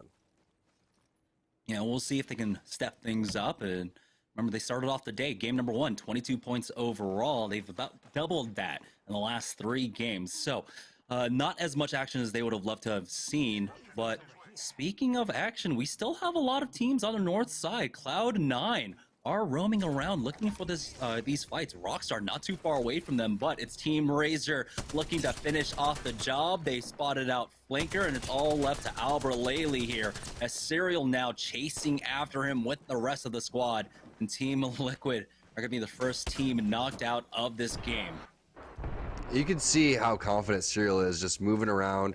No worries, just running around like it's a pub, hitting the jump pads, sliding on top of the roof like it was perfectly timed, coming around, hitting his shots as he's sliding through, and now they're getting the beacon at the perfect time too. Just so happens, you know, that they wanted to chase down these players, they found these players, and not only that, they're getting a beacon to boot. So let's see what Snipetown's gonna be able to do with the armor swap coming through and the Pathfinder plays. Oh no, there's another team. And that's the Pathfinder that we know. Grapple out, yeah, use that Watson fence. Oh no, if that door didn't open so slow, we all know Snipetown was out of there. A lot of fighting taking place over there at Harvester, but now it's going to be Cloud9 pushing up against this squad. Has gotten some decent damage off. Naughty's been cracked along with Noct, but they are able to take out Matt Pickett first. Always Senpai down. It's left to a 3v1 as Trinal gets cleaned up. Cloud9 will take this fight. A lot of action taking place as the third party's coming in. Now, Charlotte Phoenix trying to utilize this Watson ultimate to heal up safely, but the caustic is just too strong. Nestle picking that one up, and we haven't seen too much out of Nestle today. Glad to see them poking their head in for this fight. Ronnie comes through with the stink bomb, picks up the kill lead as well, and now they're getting back into this one with a very unorthodox composition. And no one was anticipating that much fighting going on around this generator, and this generator is still going, so it doesn't even last that long. And that's how many fights just took place. The amount of death boxes that are over there are absolutely ridiculous. I think that's 3 or 4 full teams. So Nestle Splash is going to have so much loot coming out of here, and they're going to feel good about their situation. But that scares me that Ronnie is going to continue to play Caustic after that fight. Success, right? When you find success on it, you continue to run it. Here's Pop-Tarts, though. Making their move on in. Going through Train Yard now, we had a lot of fighting to the north, and so if they heard that, they can try to play positions here to try and gatekeep teams that'll be moving on down, but it looks like they want to just clear out the vault tunnel here. There's some caustic barrels being thrown down. I have to imagine that could have been Flashpoint. I believe Flashpoint were running the caustic as well, if I remember correctly. Were they still alive? I'm not quite sure, but that was a really sneaky caustic barrel. I don't think I've ever seen one right there. And Lucas is coming through and now playing a head glitch angle, trying to set up a ambush over here as Bowser gets dropped over towards 303 side, and you can see they're looking for some more blood. You do have this R301 that's fairly decked out. Shots aren't connecting, but they do back that player off, give him a haircut, and the zone's closing in, so there could be more players around. 303 has to be careful. They can't just decide they want to push in. That's going to be Zach Mazer getting dropped. Bubble is going to go down. Lucas is going to start to push this one with Impulse and Stomps, and they're able to get the cleanup as well. That's just a 2-man C9 squad. Bubble goes down just in case. And really nice job by Team Pop-Tarts. They set up the ambush. They know the zone was closing towards that side, and they anticipated it. Scans out as well. Threat of being pinched from either side now as the nades are a little bit long. Don't connect onto them. Pop-Tarts will be able to recover. Beast of the Hunt still popping. Impulse will have the next scan thrown down, and that team has backed off, allowing Pop-Tarts now to just regain their focus onto the northern side, see if anyone else comes in. Another scan out from Impulse, and this time around, Pop-Tarts, they want to try to avoid that fight at the choke, but now they are getting stuck. The team above them here, as we do have confirmation, Flashpoint is still alive. They're able to take out Saucer here. Here's Pop-Tarts. Now, with that Wraith portal, they'll be able to get out of this position, and we see why, again, Wraith is still so strong. I was just thinking that Lucas needs to portal his teammates out, and they do. As we hop on board with Flashpoint, and they've switched off the Caustic. There goes the EMP coming through, and the bubble stays up as well. Kupski gonna Q on out as the bait and switch comes through. Z Davis takes out the drone, but Finicky was fairly weak as well, and the damage has been done. The third party possibly coming through too, as Tech's gonna come down. Slurpee G is gonna get the finish, and now Flashpoint is on the run, which we've unfortunately seen Flashpoint in shambles so many times. Remember in survey camp when they were crouching around with no loot. No armors, no heals whatsoever. And they don't have the mobility, but it looks like another contender has come up to try and challenge possibly, as the defensive bombardment was used. But 2 brains, 1 controller. They have to keep an eye on their back as the third party is coming in. Use their bubble now, and so this is going to make it a bit more difficult to try and push up on them. We'll see what they decide. Which side do they want to push? It looks like going uphill is going to be the option for them. But as Tech is caught in that animation, he gets tagged down to about 40 HP, dropping down to the low. Rocker will reconnect with his squad. It's a full 3-man above as Slurpee gets an MVP scan there. They'll just go ahead and dip out of here. We'll see if they have that redeploy to use from Valkyrie. I mean, that's the strength of it. If you get stuck in a spot, you know, you're able to get much further away than you can with the Wraith portal. Yeah, I don't think that Tech's recognized that situation yet, where if the bubble goes down and you're pinched in between 2 teams, you could literally just Valkyrie all inside the bubble, and by the time you're taking off, yeah, you may get hit for a little bit, but I highly doubt anyone's going to one-clip you from that situation, and they still haven't utilized this quite yet, so it worries me that, you know, the technique just really isn't there right now. Round 3 is closing. This is a lot of damage that you're taking through, and, you know, the brains of the operation needs to be able to function in these type of situations. You got to be able to get your team out of these areas, and that's going to be the ring taking them down. So weird situation there where I thought that they were going to be using their utility, but they ended up just accepting the fate and pushed themselves basically into death. Yeah, that's why you bring 2 brains along, but the pressure was just too much here as Team Razor still continuing to play the edge here. Like you said, Tom, being able to play both play styles, center zone and the edge, is super important, and Razor have found success with both, as they've got another full team. Those Team Pop-Tarts who just were not able to get out of that spot. We saw the Wraith portal being used earlier on, but Team Razor looked to catch them unawares, and a third-party attempt as well. So we are now down to 11 squads, 32 players left as Noct gets taken out. Team Razor were able to pick that one up, and I believe now Flashpoint got knocked out by Rice Krispie Treats along with Applejack. So 303 still playing the choke point here, as they do have the high ground, and it looks like with the next ring closing, they can play the train tracks for the next zone. Train tracks are pretty viable, but 303 has been doing a great job of just rotating back and forth, and they're looking, not, you know, saying that this is guaranteed, but after seeing them play, you know, passive-aggressive style in the previous game, I think they have a great advantage here playing this high ground. I mean, it depends on where the zone's technically going to pull, but anytime you can get onto the train tracks right here, you're going to be in a pretty good position. As long as you own the train tracks by yourself, you're going to have to do some work here and bully some players off to get to that point, and maybe even use your EMP, but there's just not enough time as the zone's closing in 5 seconds. So we'll see exactly how Paradise wants to play this one. Aski and Bambino trying to cover as well, and you gotta have to gather information for the players that are going to be pushing up on the thing, because there it is, you have to cover this track, and the track is so valuable here for 303. So Altic cells are going to be possibly used as well, and 303 is going to put themselves in a good position. They're just maintaining control now. They do have a lot of cover to work off of, but here's Team Razor finally making their way into the zone. Stuck on the low ground of staging, and the bubble's already been used. They're still trying to recover here. Serial will pop one more cell. You can see the scans going down, as this is such a difficult spot to play out of. You're kind of left at the mercy of the rest of the lobby, hoping that the general presence of everyone else keeps other teams from poking their head down at you, but looks like they will find a moment of reprieve.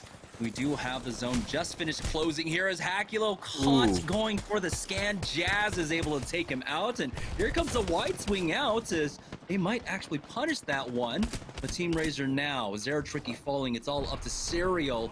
He does clean up third impact. We'll see if he can get the res though, and they are the kill leaders as well as Team Intel now. Getting aggressive here on the low. They've got a team on the ropes. It's Applejacks getting knocked out. Dupe and Rolders are out of this one. We'll see if Aves can keep them alive. Nice no, 6 with the wingman.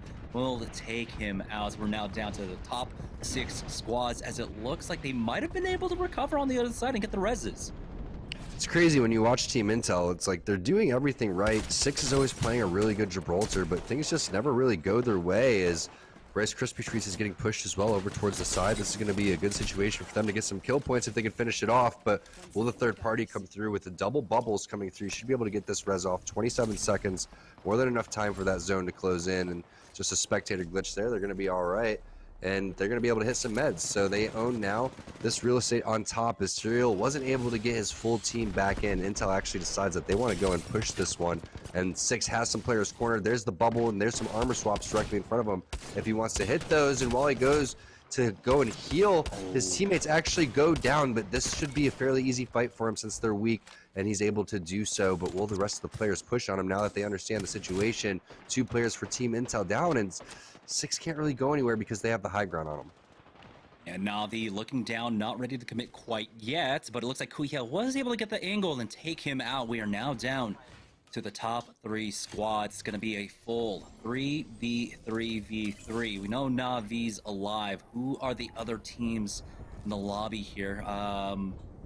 Maybe 303. I didn't see if they were involved in a lot of the fighting there, but there was just a mad flurry of kills during that last rotation.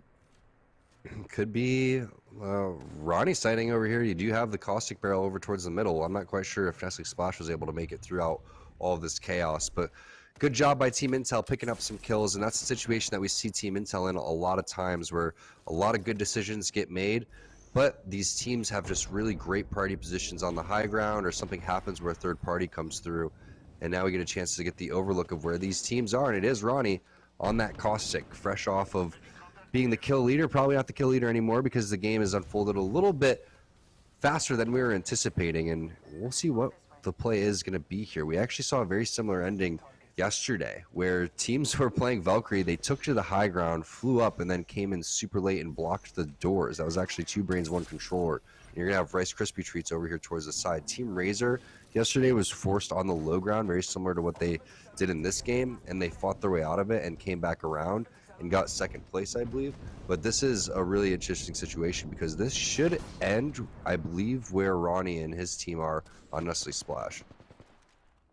You can see it's Rice Krispies on the other side. Those are the 3 teams involved: Nestle, Rice Krispies, and Navi. We'll see though, as we had a pretty aggressive angle being set up by Tech. If he gets scanned, Navi can just full 3-man push out on top of him, get that kill. So this is a very tense situation as the slow ring does start closing in here. We do have a lot of cover for Nestle Splash, especially with the artificial cover from the caustic barrels that can be used. You can see Ronnie, he has utilized all of his barrels, but if he needs to, he can just go ahead and pick those up. Draco's got the first knock onto Ronnie. You can see the aggressive angle that I was talking about. Tech setting this one up. The port has gone down for Navi, but Draco's was able to get that thirst onto Ron. Here comes the push out from Tech to try and punish Navi here. It tries to go for the Q, but cancels. Might have been accidentally because of the wall climb there. Now, he does make it back to the safety of the rest of the squad. The bubble's already been used, though, and so he's not going to have that cover to work with. They do have a lot of ground, as we don't have Obey in the company of Nestle pushing out quite yet. You have Rice Krispies coming now down to the low ground, and this could just be it. Nestle winning off of pure utility now. Yeah, and Ronnie's going to be chucking these out. Finger roll over towards the truck. Needs to shoot the barrel, though, as soon as it hits the ground, and maybe even pick up that one that's directly in front of him. There's the Nox gas grenade. That's huge timing right there. You love to see it. They're going to push directly into this one. Absolute psychos once they get the advantage. Last team's going to be down towards the bottom, but I think Ronnie got ping-ponged out, and there's going to be a portal play over towards the top. What just happened? Are you kidding me? Was that Rice Krispies with some crazy plays? It was. They're going to take back over towards the top. They did not need to charge that, and they just pushed so hard out of nowhere. All of a sudden, Rice Krispie Treats takes the high ground. What happened right there? We saw Snipe Down on Mirage doing some good bamboozling earlier on, but I think that one takes the cake. You saw Ronnie was just completely lost in the sauce, had no idea what happened. He thought he had the win dropping down, but yeah, beautiful play, Rice Krispie Treats. It was a little bit of a slower game for them. Of course, the zone ending there on staging, but they take their time. They're stuck there anyhow, and they do end up with the win. GG's to them. That was game number 5, though, and that means we have one final game left. We're going to take a break, and when we get back, it'll be the final game of Pro Night here for Cheez-It Week after this. Hey, what's up? It's Joey Blackout, and I am the flex player for Team Cheez-It. When it comes to Legends and comp, I've pretty much played everything. I've played Pathfinder, Caustic, Bloodhound, Wraith, Gibby. I don't really have a preference. I kind of just fill whatever the team needs. I'm pretty confident on most characters. Just as long as I have my guns, I'm good. Yet waiting until they're on the other side, surprisingly enough, but they're on the lurk, and he lines it up down. Typically, my loadout varies character to character, but I really do prefer Wingman Peacekeeper, or Wingman Eva, or 301 Eva. I'm not really picky, but whatever fits the character, I'll use it. Into that building, there are too many teams around for them to try to full commit onto that one. Team Cheez-It, though, they have made their way past, it looks like Team Applejack's into we land at Lava City, which is in the far southeast corner of the map. So we like to play our game based off of the first circle. Like if it pulls to us, we will rotate fast and try and get into a good spot. But if it pulls away, we'll kind of stick towards the edge, try and find kills and work our way in. We're pretty fluid with how we like to play game to game, so it really just varies. If you guys are looking to get your own Cheez-Its, make sure you head over to walmart.com/esportsarena and pick up all your Cheez-It goodies. I play Apex Legends for Team Cheez-It, and you're watching Cheez-It Week.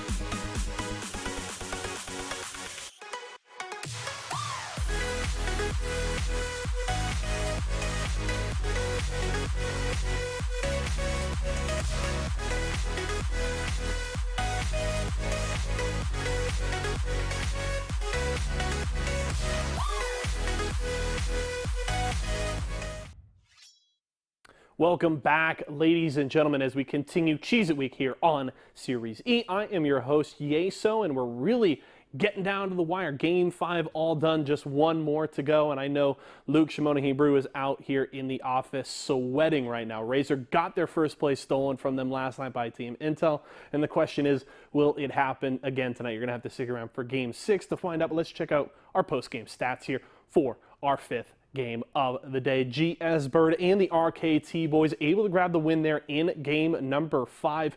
And this is a team that has looked completely different since bringing in Tech Candy. That new third has transformed this roster. Looking forward to continuing to see them play in our finish for Season 2. Stunny does grab kill leader for that game, 5 kills for him. And we saw Navi in that final circle and over 2,800 damage there for Kohia. So Navi in that final circle weren't able to clutch it out. RKT comes out on top. Now we're going to check our Mobile 1 leaderboard and get ready for game number 6 when we come back. Don't go anywhere.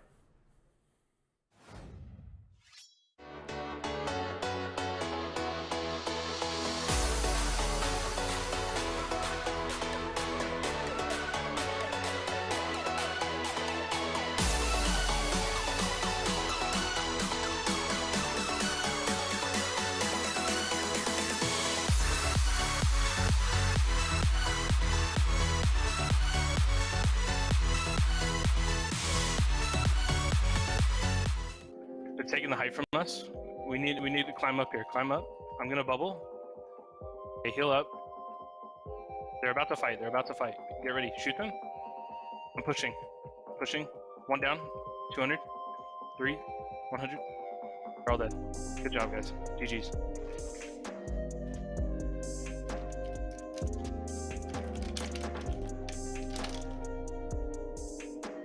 If you guys are looking for a tasty snack while gaming, you can head over to walmart.com/esportsarena and pick up some Cheez-Its. Hey guys, it's Rakanishu. I play Apex for Team Cheez-It, and you're watching Cheez-Itz Week.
Shake it, kiddo.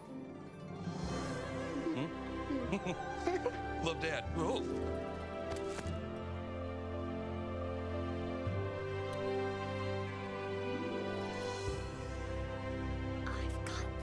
Kellogg's Rice Krispies Treats. A little love when it's needed. All right, welcome back, guys, to Series E. We are getting ready for the final game of the evening here during Pro Week for Cheez-It Week. Excuse me, Pro Night for Cheez-It Week.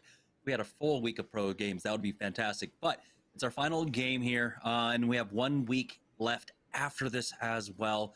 A lot on the line, so we've been checking in with the cumulative leaderboard as well. But before we do that, let's check in with tonight's leaderboard, the Mobile One leaderboard. After 5 games, we had teams just propelling themselves up the leaderboard the entire time, but it's Team Razor maintaining their position here in first place now with 60 points overall, growing this lead to 13 above Rice Krispies and then 14 to Third Impact.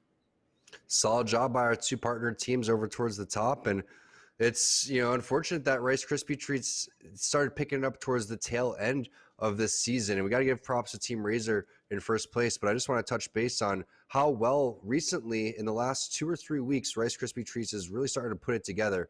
And remember, this is a team that has won in the past, and they've been successful in the past. They just haven't, you know, been able to figure out their play style and how they wanted to approach the situation. And now everybody's really starting to, it seems like, turn the page and put their best foot forward. So it's been awesome to see. And then we have our 2 EU teams directly behind them. Third Impact and Na'Vi have been playing a pretty, you know, interesting style where they're taking fights depending on where the zone is, and they're also being caught in the middle of the zone as well. Yeah, let's take a look at the Mobile One high performance moment of game number 5. This is when Nestle tried to make the push on out, and you can see that port right there. That's how they got in. Ronnie was keeping an eye on it, but after they take this fight up against Na'Vi, it's a clean one. Dracos gets taken out, and looks like Ronnie just committed to the low ground there. As soon as he did, that's when the port was taken. That's when they got flanked, and now Rice Krispies take this dub. Not too many kill points, but they got the job done. They just got so excited on the Nestle Splash side. Really, all they had to do was absolutely nothing. They have to just toss down more barrels right here at the portal, first of all. And then the Nox Gas Grenade is way too early. This needs a big chill. You know, you don't have to go and charge throughout all of this. But that was an amazing, like, Houdini-like move coming in from Rice Krispie Treats. They're like, hey, we're going to drop low ground. Just kidding. We're going to leave this little portal here. And then all of a sudden, Nestle Splash looks at each other and we're like, I thought you were playing Wraith. They're like, dude, I thought you were playing Wraith. All right, here we go. Heading into the final game of the evening. Now it's game number 6, and it all comes down to this. Team Razor currently in the lead, first place, leading by 13 points, and they have been nothing if not consistent all night long. We'll see if they can finish this one off strong and take the W here. Joining on board with the winners of game number 5, this is Rice Krispie Treats. Circle ended up here. They were able to just bide their time, so they didn't get too many kill points, but they got the plus 12, which is what really matters. Exactly, and it just shows, you know, that they know how to play that zone. That wasn't an easy maneuver in that situation. That zone was tough. Everyone was playing extremely disciplined until the very end, where I think that Nestle Splash just got so excited because they realized that they didn't think that anyone was going to contest over towards that high ground. So just a simple mistake that I don't think they're ever going to make again. And, you know, Rice Krispie Treats, I've been probably most impressed with Bird's turnaround over here on Gibraltar. You know, they've switched legends back and forth, but also Stunny's shots. If you watch Stunny's tracking and just individual, you know, one-on-ones that he's taking, he very rarely loses his trades, and that's super important to have in a characteristic for your teammate. Yeah, it's been great to see, of course, everyone's growth throughout this entire season. The 3-month-long season. Every week you're playing 12 matches. It can be a grueling process, but they've stuck it out, and they've been able to grow because of it. Here's Team Razor once again. Not having the greatest loot, but you've seen the story. They come back. They get the damage easily, and after the first fight, they'll have themselves purples and blues. We'll see if they can recreate that here. Team Razor, once we have to remember, again, leaders of the lobby right now, as it looks like we're going to have another northern zone. We've had a lot of great zones today. It went all across the map. And so this time it's the first repeat zone. Looks like as Team Pringles are taking a fight down here by launch site, a lot of utility has been thrown out. The Thermites will slow them down on this approach. They are slowly closing in on their targets. We'll find out who the squad is. It looks like it's only fans, Blueberry Smalls, to go down here. They just have not been able to find a home throughout all of our 6 games. They're just changing up the drop spots, and Team Pringles, they're the ones that are able to benefit off of it here in game number 6.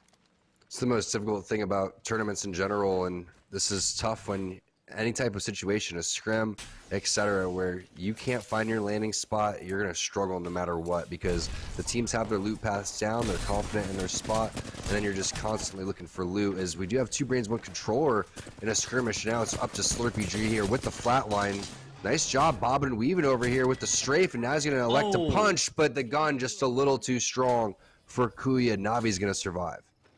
That is so tragic. The auto lock of the melee going to the knocked person there.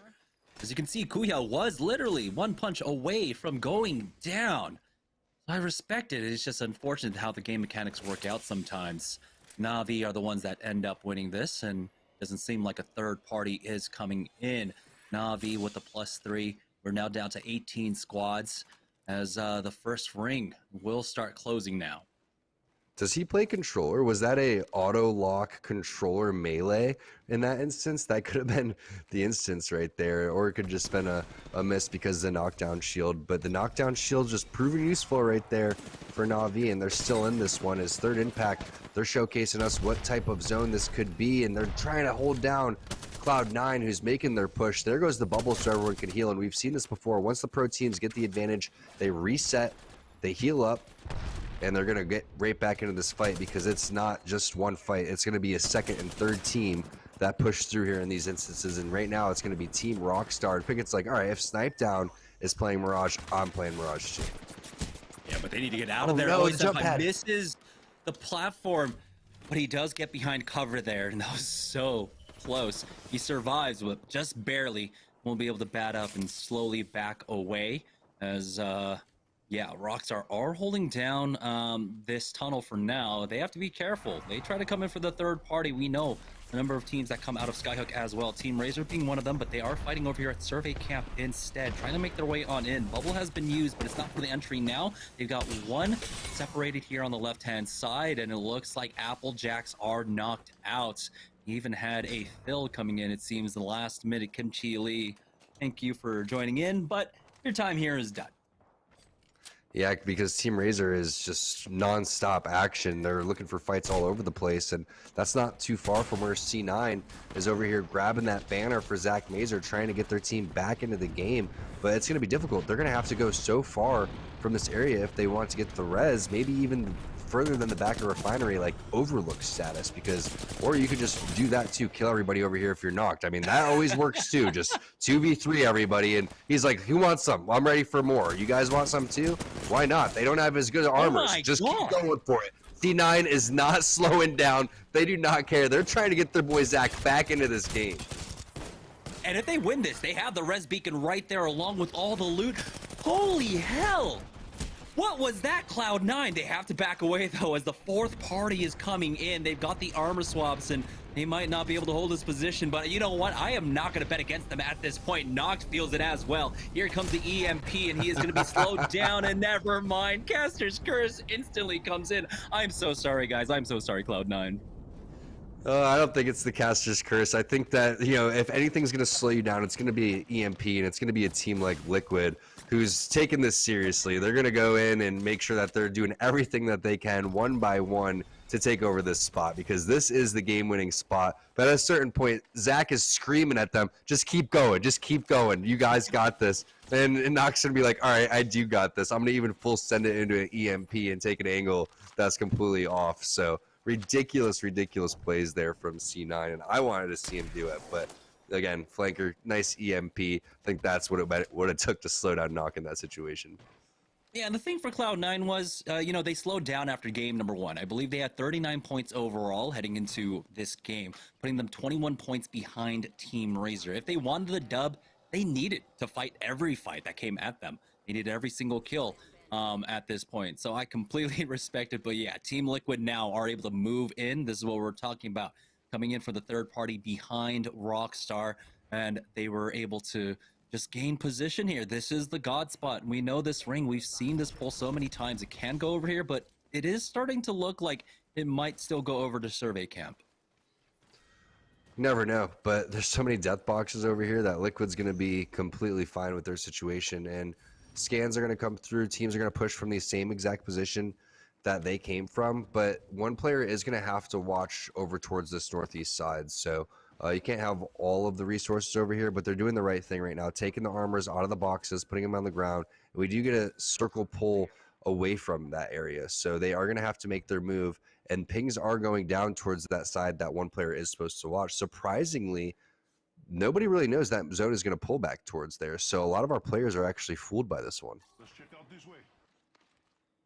Yeah, we do have Team Intel over at Skyhook now. They've been making this rotation a few times. It does seem like 6 might be AFK, so Metro is just holding position, and that's all that's going on. So let's go ahead and swap around if we can. You can see they're not even making any noise, no scans whatsoever. They're trying to just remain low as possible as 303.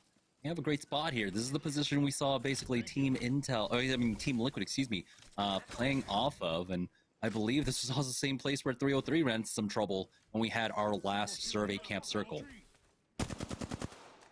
Yeah, that's a tough spot. Well, Nestle Splash is one of the teams that are inside of the train tunnel here, and we're going to see how they recover after that kind of misplay in game number 5, and I would love to see Ronnie right here just laying down barrels in perfect spots, right? Just push that team away from you with barrels. You can continue to advance and just throw things down, but right now he's the one that's kind of trapped behind, so unless anyone helps in this type of instance, they are fairly spread out right now. So Nestle Splash is going to have to regroup, get Ronnie back on track over here, get him a little bit closer to the team, and let me in a much better situation, or they could go towards him. So looks like they're going to end up retreating back towards his area, and they're going to get into a little bit of a different spot, and no matter where they go, they're going to meet resistance because everybody is so fooled by where this zone is going to go. Right now, the only team that is in a perfect position would probably be Team Liquid, and a team that kind of stands out in this type of zone would have been TSM, but I'm not quite sure where they are as we take a look where Charlotte Phoenix is. There's TSM. There they are. I think they're pinched. 303 on the north of TSM. You have Charlotte Phoenix on the south of TSM. They're trying to go in for the sandwich, but you can see they're getting slowed down a little bit. Of Syrup has gone on over to Caustic himself, as there's another team over at Refinery currently, but no action quite yet, and maybe TSM were able to recover. No, Panders just gets that thirst onto Imperial Hell. Yeah, I'm not quite sure where the rotation was, but they're a team. The reason I mentioned them is because they're so good at predicting this zone, and they're really good at playing that backhand side. Reps always has some sort of long-range weapon, keeping down support, and then Hal's even picking up kills along the way. So it's kind of surprising to me that they're not in a really great position right now. But it is, the last game, and people tend to play this one a little bit differently, as Team Razor's predicting more of a survey ending. So I'm kind of fooled by this zone too. I want to see where this one's going to end up. If it does end up back over towards that survey side, we are going to see very similar things to the previous game where Team Razor locked down the same exact building. I believe Charlotte Phoenix might have had information. It looked like it was going, hugging towards the Refinery side. And so a lot of these teams are going to be evicted, but it's still round number 2. So we have a lot of time ahead of us here. A lot more gameplay, but we're already down to 12 squads, and TSM is the only damaged team currently missing out on Imperial Hal. I don't know if they were able to recover his banner, and it is Na'Vi that are holding northern side. This was the spot that Nestle were trying to push up on, and you can see the outlines a little bit in the distance there. And so Na'Vi still have to be worried. You can see Kuhia doing a good job keeping an eye on Skyhook as well, making sure no one's coming up that way. Navi's been playing phenomenal today, and they've had some pretty crazy situations that they've got out of. One of the zones that stand out to me was the geyser zone that they had, and that's the zone where everybody took flight and played outside the zone. And we're going to have a high ground situation here where they're going to take the rope and go all the way to the top. And this is one of the longest that we have in terms of redeploys here in Apex, and they're going to be able to get some good sight over here. The problem is who's going to be able to land with Kuya? Is it going to be Nesh? Did they go up at the right time? And are they going to be able to put the bubble down if they actually need it? So I love this play coming in. This is a really, really heads-up play from Na'Vi. They're going to put their back towards the zone and take a priority position right behind this team. It's going to be a free spot for them here, but they do have a team that is stuck inside the train carts for now. We'll see how much pressure Na'Vi can apply onto them. It's a Revenant on the other side of all things. Going in for the armor checks with that missile. Doesn't connect on anything there, but at least have confirmation that there's a Revenant on the other side. And so they'd much rather deal with that sooner than later. The Death Totem can be an absolute nuisance. Is that TSM? It could be. I'm not quite sure who's playing that composition. We'll have to get confirmation on that, but I love this play from Na'Vi. It reminds me of a rotation that Team Liquid did, I think, last week when they had Valkyrie on an overlook circle. And the beautiful thing here for Na'Vi is they didn't even use any utility. They just took the rope right there. So if they need to do something absolutely crazy, they're in a great spot. But it's surprising that this team isn't locking this spot down. And to me, that could be TSM, because we know that Hal was taken out a little bit early. And that could be a position where they're trying to lock it down as just a duo because there's less area that they need to hold. So going back on board with Team Pringles, actually our #1 team overall. And they've been, and in terms of overall points, they've been, not that quiet today. They've had a pretty solid performance, but this is the first time we will see them in this game. They have a team right above them now, almost caught out that Valkyrie, but you can see just the amount of presence from all these squads. There's a Caustic in front of them. Wondering if this might be Charlotte Phoenix that have pushed down here to the low as they go for the repeaks. Phony's dropped out super low. They need to hit these bats. Presley is going to use that defensive bombardment, but there's so much cover, and there's going to be 3 teams here, actually. It's Nestle coming out on top, cleaning up Charlotte Phoenix, but they still have to worry about Team Pringles. It's Bambino, the only one left alive as the nades come down. They themselves are forced out of this position as Team Intel come in for the 5th party, cleaning that one up. So Nestle Splash are out, and Team Intel are looking for the points. This is another team close on the bubble. They're about 80 points below, I believe, of our 5th place squad. They need to pick up as many kills as possible here, but now they're the ones on the receiving end as Metro is the only one left alive here. He goes in for the full commit, and he will fall to Team Pringles. Team Pringles, throughout all that, though, they lose out on one. Bambino gets knocked by that charge rifle, but the bubble res is there to get him back on his feet, and we'll have a moment with some cover to try and get some heals off. We'll see how much pressure 303 apply. It looks like they're not going to push down for this. It's Team Liquid now making a push, leave on to Na'Vi as Ron gets the knock onto Albralele. Gold bag res, though, is out here as they go in for the scan. Will he be able to get the res up? They've got the knock onto Albralele and Flanker, and Team Liquid are knocked out. We're down to 7 squads remaining. Surprising that Liquid decides that's when they want to leave their spot kind of a little bit late, and Na'Vi ends up taking this whole backhand side. I really feel like Liquid was holding that spot in the back to try to get more kill opportunities. They could have made this rotation a lot earlier, kind of even before Na'Vi, and owned a lot of this, and then they wouldn't have been trying to fly in that type of situation. But I do think that Na'Vi kind of caught a lot of people by surprise. Not a lot of players sniped. I was going to actually get knocked right there by Kuya and finish. I don't think a lot of players are still used to, even when they're playing Valkyrie, the unexpected Valkyrie rotation into a priority spot that you were anticipating that you would have. It looks like TSM are now down to just reps in the 7 squads spot. And so we'll see how long he can wrap this one out. I don't even know what reps is playing in this game, by the way, so it's hard to tell how hard he can wrap this one out. But Na'Vi are in the perfect position here. And it was a great move. You called it, Tom. Not utilizing too much of their cooldowns. They just used the redeploy, the balloon from inside the train tunnels here, and they have the absolute best spot. Here's Team Razor finally poking their head out from survey camp. They have a full squad beneath them. The bubble has been used, and Serial just jumps in like a madman. We'll see if the aggression pays off. He does go down, but it's traded as Renegade's now losing out fully. Now the res is instantly getting popped, but here's Team Pringles coming in for the 3rd party now. Is there any other resistance to be met? looks like quite possibly they do recover here as Na'Vi are holding off another team in their spot. RKT trying to push up onto them. Oni gets the knock onto Serial now. And it looks like this might just be it for Team Razor, but have they done enough? Have they survived long enough to secure this win? Team Pringles up against it now. As you can see, Tech coming in, getting the knock onto Fury with that arc star. But throughout all of that, he's losing out on his team members. 303 get that one. We're down to our final 3 squads. Reps has made it as the solo rat for TSM into the top 3. I wonder what legend he was playing too throughout all of this rat phasing. But look at this, 303 is looking for their second win today.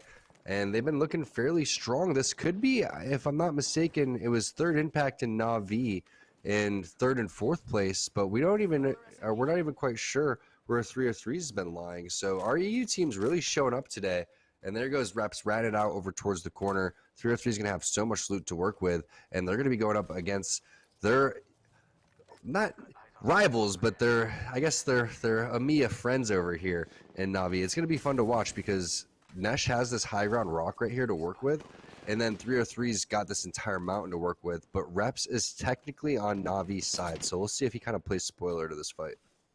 Yeah, if he gets a knock, that just means 303 can push up for this win, or does he just bide his time? There we go, the utilities coming out. You have the defensive bombardment on top of Na'Vi, and here comes the full send out from 303 to finish off this game. Na'Vi back off expertly though, and there's another 7 seconds before the zone even starts closing.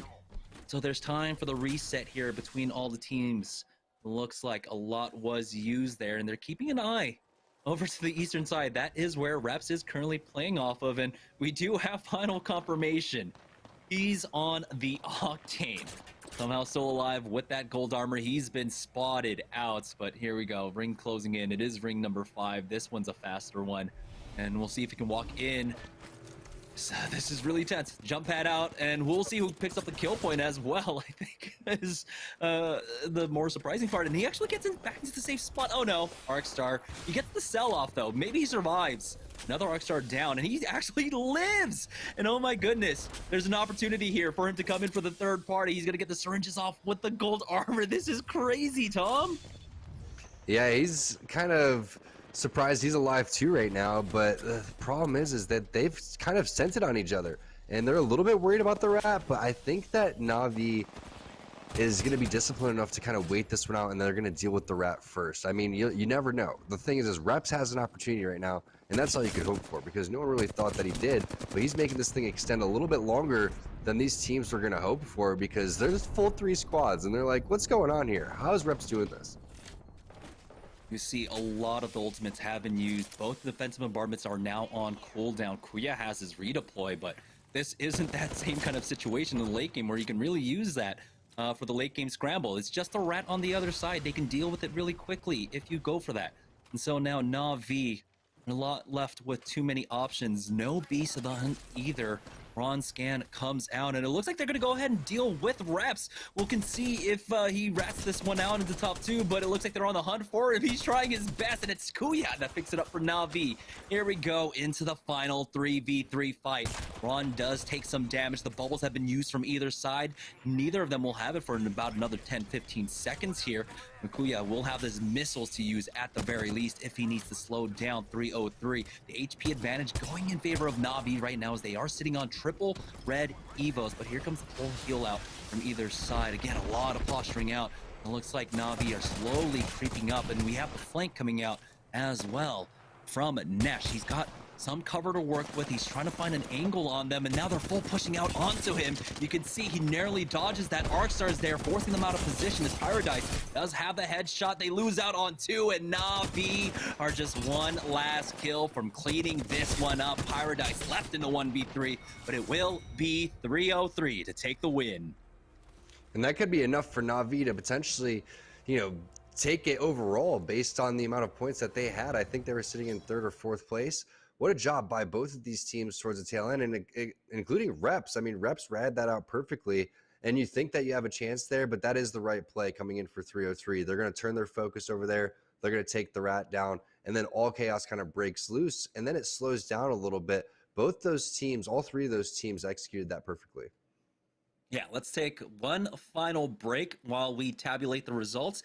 And when we get back, we'll be able to announce the winners of tonight's Pro Night here during Cheez-It Week. So don't go anywhere, guys. We'll be right back. What's up, guys? It's Rakanishu. I usually play Bloodhound or Gibby.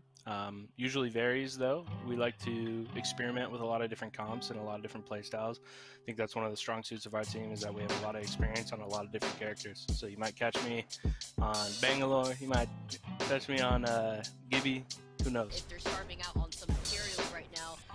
Oh, what a perfectly placed grenade! What? The way that bounced and it didn't roll down? Okay, and this is the way that Team Cheez-It can do it. Thankfully, you have the Valkyrie to lift you up, but to dance around the bombardment, is it even gonna be enough? You don't want to give up this high ground, and you've lost most of your teammates. That's gonna be it, and despite the odds, Team Honestly, I'm not too stringent on what I use. It's usually whatever I drop with. But if there's an R301 in combination with a shotgun, that's probably what I'll do. Eva R301 is like super strong right now. I really like that combination.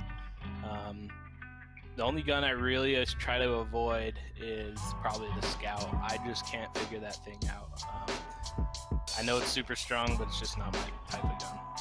Any type of charge rifle, any player with a Scout, somebody with a mid-range, just start with it they can. But yeah, recognition with the spray, ridiculous tracking right there. And again, this guy has unlimited ammo. It's absolutely. When it comes to playstyle, Team Cheez-Itz is a little bit different. We like to take any opportunity that presents itself. We don't necessarily play end of zone. We don't necessarily play edge. Kind of let the game come to us, see what opportunities are out there, third parties, or strong positions to hold. If you guys are looking for a tasty snack while gaming, you can head over to walmart.com/esports arena and pick up some Cheez-Its. I play Apex for Team Cheez-It, and you're watching Cheez-Itz Week.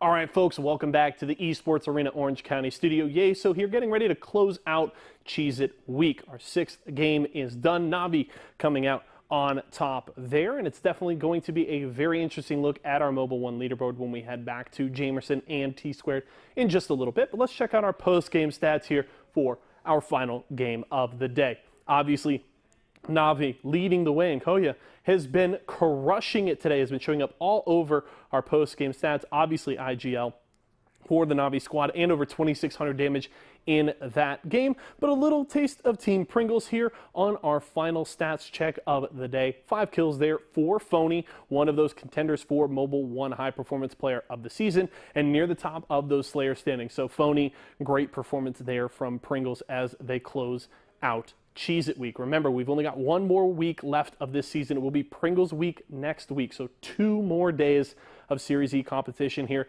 in Season 2. It's going to be a fun finish. You're not going to want to miss it. Before we head over and check out the leaderboard, though, with the boys, I've got Bowser from Renegades ready to join me. Let's head over to the GVO zone.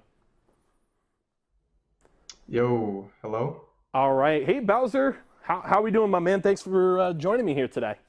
Yeah, no, it's good to see you guys. Pleasure to have you on the show. You guys obviously had recently gotten signed by Renegades. Can you just kind of tell me a little bit about the journey to joining the org and kind of what it's been like since joining on that big name? Okay, well, yeah, I mean, I started like with Sauce and Pal. They kind of were looking for a third player, and they hit me up, and they were like, hey, would you guys be interested? Would you be interested, Bowser, in trying out with us? And I was like, yeah, I mean, why not? And first day we played ranked together. We went crazy. We popped off, and we were like, okay, let's team. And when we started playing Winter Circuit together, we got some pretty good placements in every tournament, and it just kind of went from there. And then I got a Twitter DM from one of the managers over at Renegades after Winter Circuit playoffs, and they were like, hey, can you guys tell us a little bit about yourselves? And you know, and I responded to the tweet and I was like, yeah, you know, this is what I do. This is what my teammates do. You know, Sauce and Pal, they're really good teammates of mine. So, and it just kind of went from there. They were really interested in signing us, and you know, it was just good to go. We were good to go, and then we signed. Was it a surprise for you guys when they reached out to you, or did you kind of feel like the way you guys were performing that, you know, it was just inevitable before an org came knocking on your door?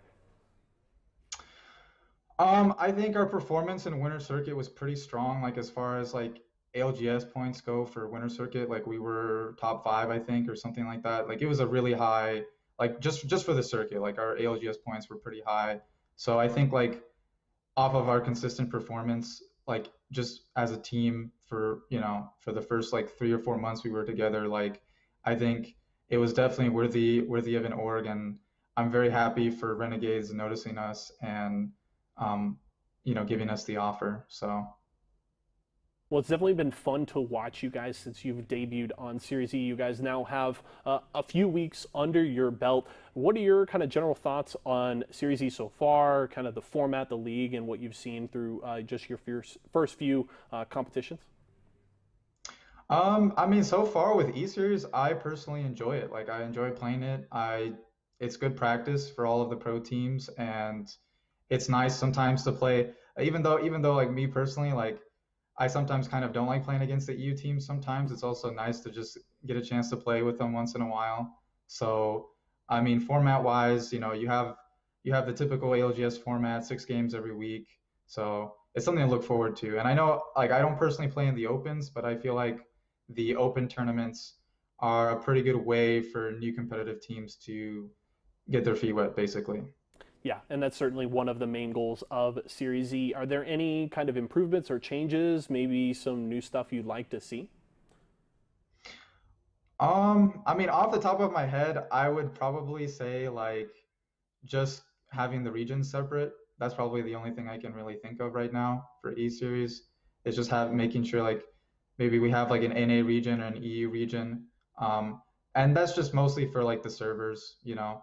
I have nothing against like the EU teams themselves. It's just like sometimes when you have EU ping players in the lobby, it can mess with the servers. But other than that, like I really can't. I'm pretty happy so far with E series as a whole. I mean, maybe less downtime between games, but that's really all I can think of.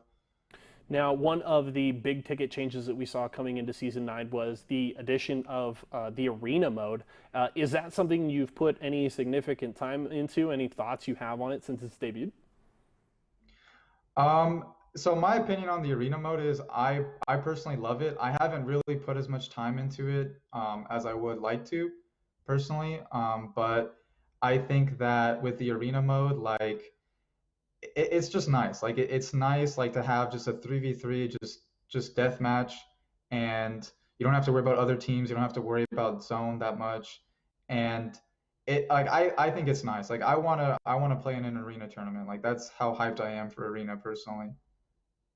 It's definitely been fun. I'm definitely looking forward to maybe some arena tournaments in the future. Maybe we'll see you and the Renegade boys in there. Bowser, thank you so much for joining me. It was a pleasure to have you today, and best of luck to you and the squad next week in Series E and in the future as well.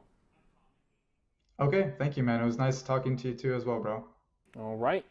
That is Bowser from Renegades joining us here to close out Cheez-It Week. It definitely was a fun day. Hope you guys enjoyed all the action. But now we can throw it over to Jamerson and T-Squared as we've got to check out how things shook out on our Mobile One leaderboard.